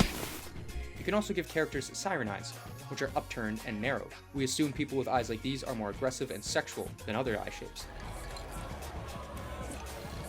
Oh, You'll see some games or shows overrepresent samurais in their cast, Thanks for coming. as not every ethnicity has them, and they're not actually that common in real life. For example, the entirety of the main cast of Vox Machina has upturned eyes. And futile. Then for what you can emphasize on men and women ties back to the changes that bodies go through during puberty and focusing on those. So making men taller, with wider shoulders and thicker arms in regards to their bodies is seen as more attractive, as it's a sign they came from good genetics, as well as they had good access to resources in their environment. The larger size and frame also means they'll likely have more physical dominance in their surroundings, which we see as masculine. Those are my men in there, Gaston! Now move it! To focus on this, they are put into shirts that fit tightly across their upper body, so that you can see the width of their shoulders without any room for imagination. You can also show off the arms by having thicker wrists and rolling up the sleeves or foregoing the sleeves entirely. Then you can either give them a V-cut in their shirt, or if it's a button-up, pour them out by undoing a couple extra little buttons to show off the chest and clavicle. A windmill? Not milling. There ain't any wind, genius. You can also create men in the bisexual women's kryptonite category, which is 5'11" white boys with long lashes and pain in their eyes. You got the music in you. Don't let go. You got the music in you. One dance left. This world is gonna pull through. Don't give up. You got a reason to live. Can't forget. We only get what we give. This type of man seems to take the legs out of a lot of women. Ugh! You ruined this for me! I know. Then for women, it tends to focus on their hips, waist, and thighs. Like I mentioned way earlier, high heels will put an emphasis on those areas, so you can include them in here too. But sometimes it can be pushed too far to an extreme degree, like a Widowmaker basically having scoliosis. Having wider hips, longer legs, and a noticeable arch to the lower back are seen as more attractive, as it means there's a lower likelihood of death occurring during childbirth.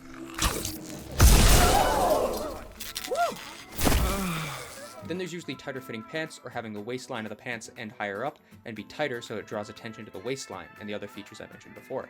Most women have their pants sit around their waist, but if you look at Invisigal, she has hers around her hips, so you can see more of her inner mid V-taper because of it. I think he's only considered where he'd hang himself. That corner seems fine.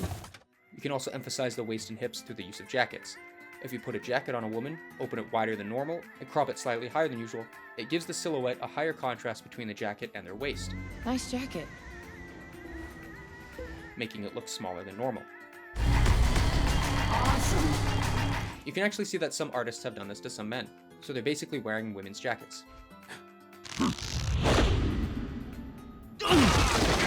Sometimes they'll undo it in later designs. He knows you're coming, freak.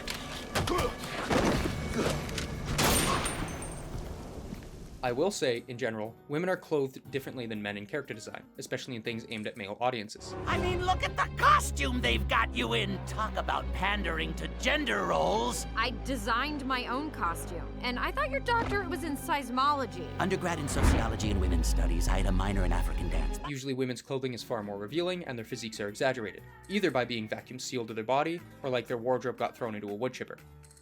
Men usually have more armor or baggier clothing, but equally crazy physiques, just hidden. A good example of this is the Batman Arkham games. Officer Bowles. The main cast has absolutely absurd bodies, but the men have more hidden on them or covered than the women.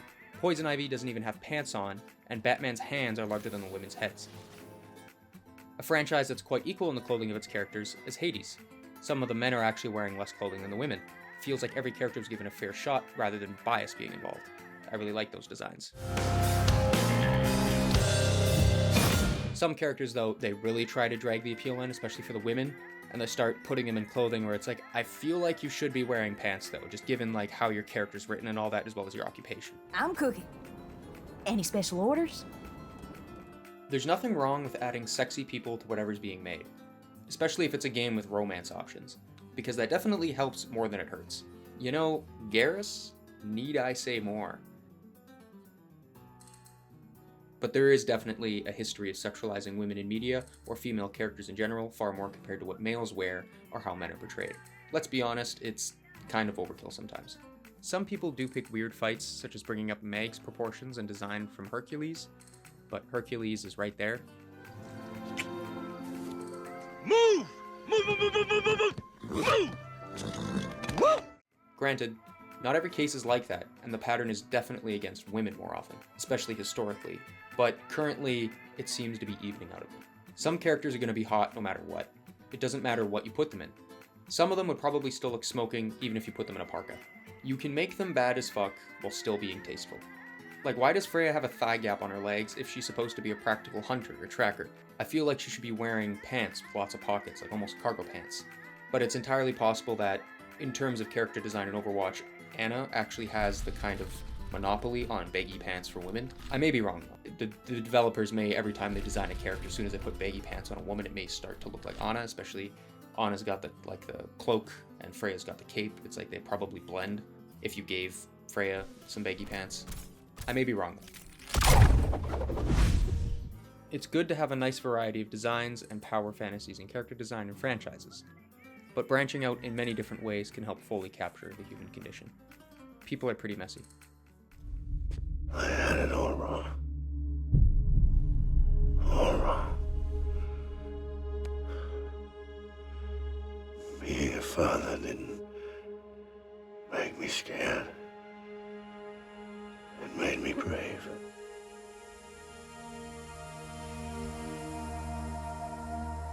I'm sorry. That's the end of the section on appeal in character design. By the end of all of this, I hope you learned at least something. There's going to be one final montage in a second, so stick around if you'd like to see that. I put a lot of effort into it and this whole video in general. With that, thank you for giving me your time, and thank you for watching. Comments and criticism are welcome. We both lose. Nothing shocks you like a fall. Leaving my fear on the danger line. Suffering a man should never know. Leaving my faith on the danger line. I know what you're thinking. I've been there before. So think of the time. Time we spent laughing away. So think of the times at home. Now I found myself in my own blood. The damage done is far beyond repair. Now I put my faith in up above.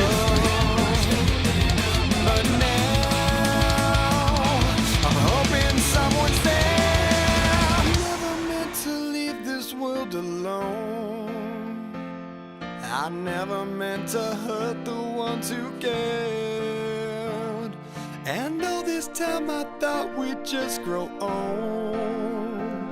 You know, I wish I had a longer road ahead of me. No one said it's fair. Tell my baby girl that it's alright. I've sung my last song today. Light on for me. I'm free.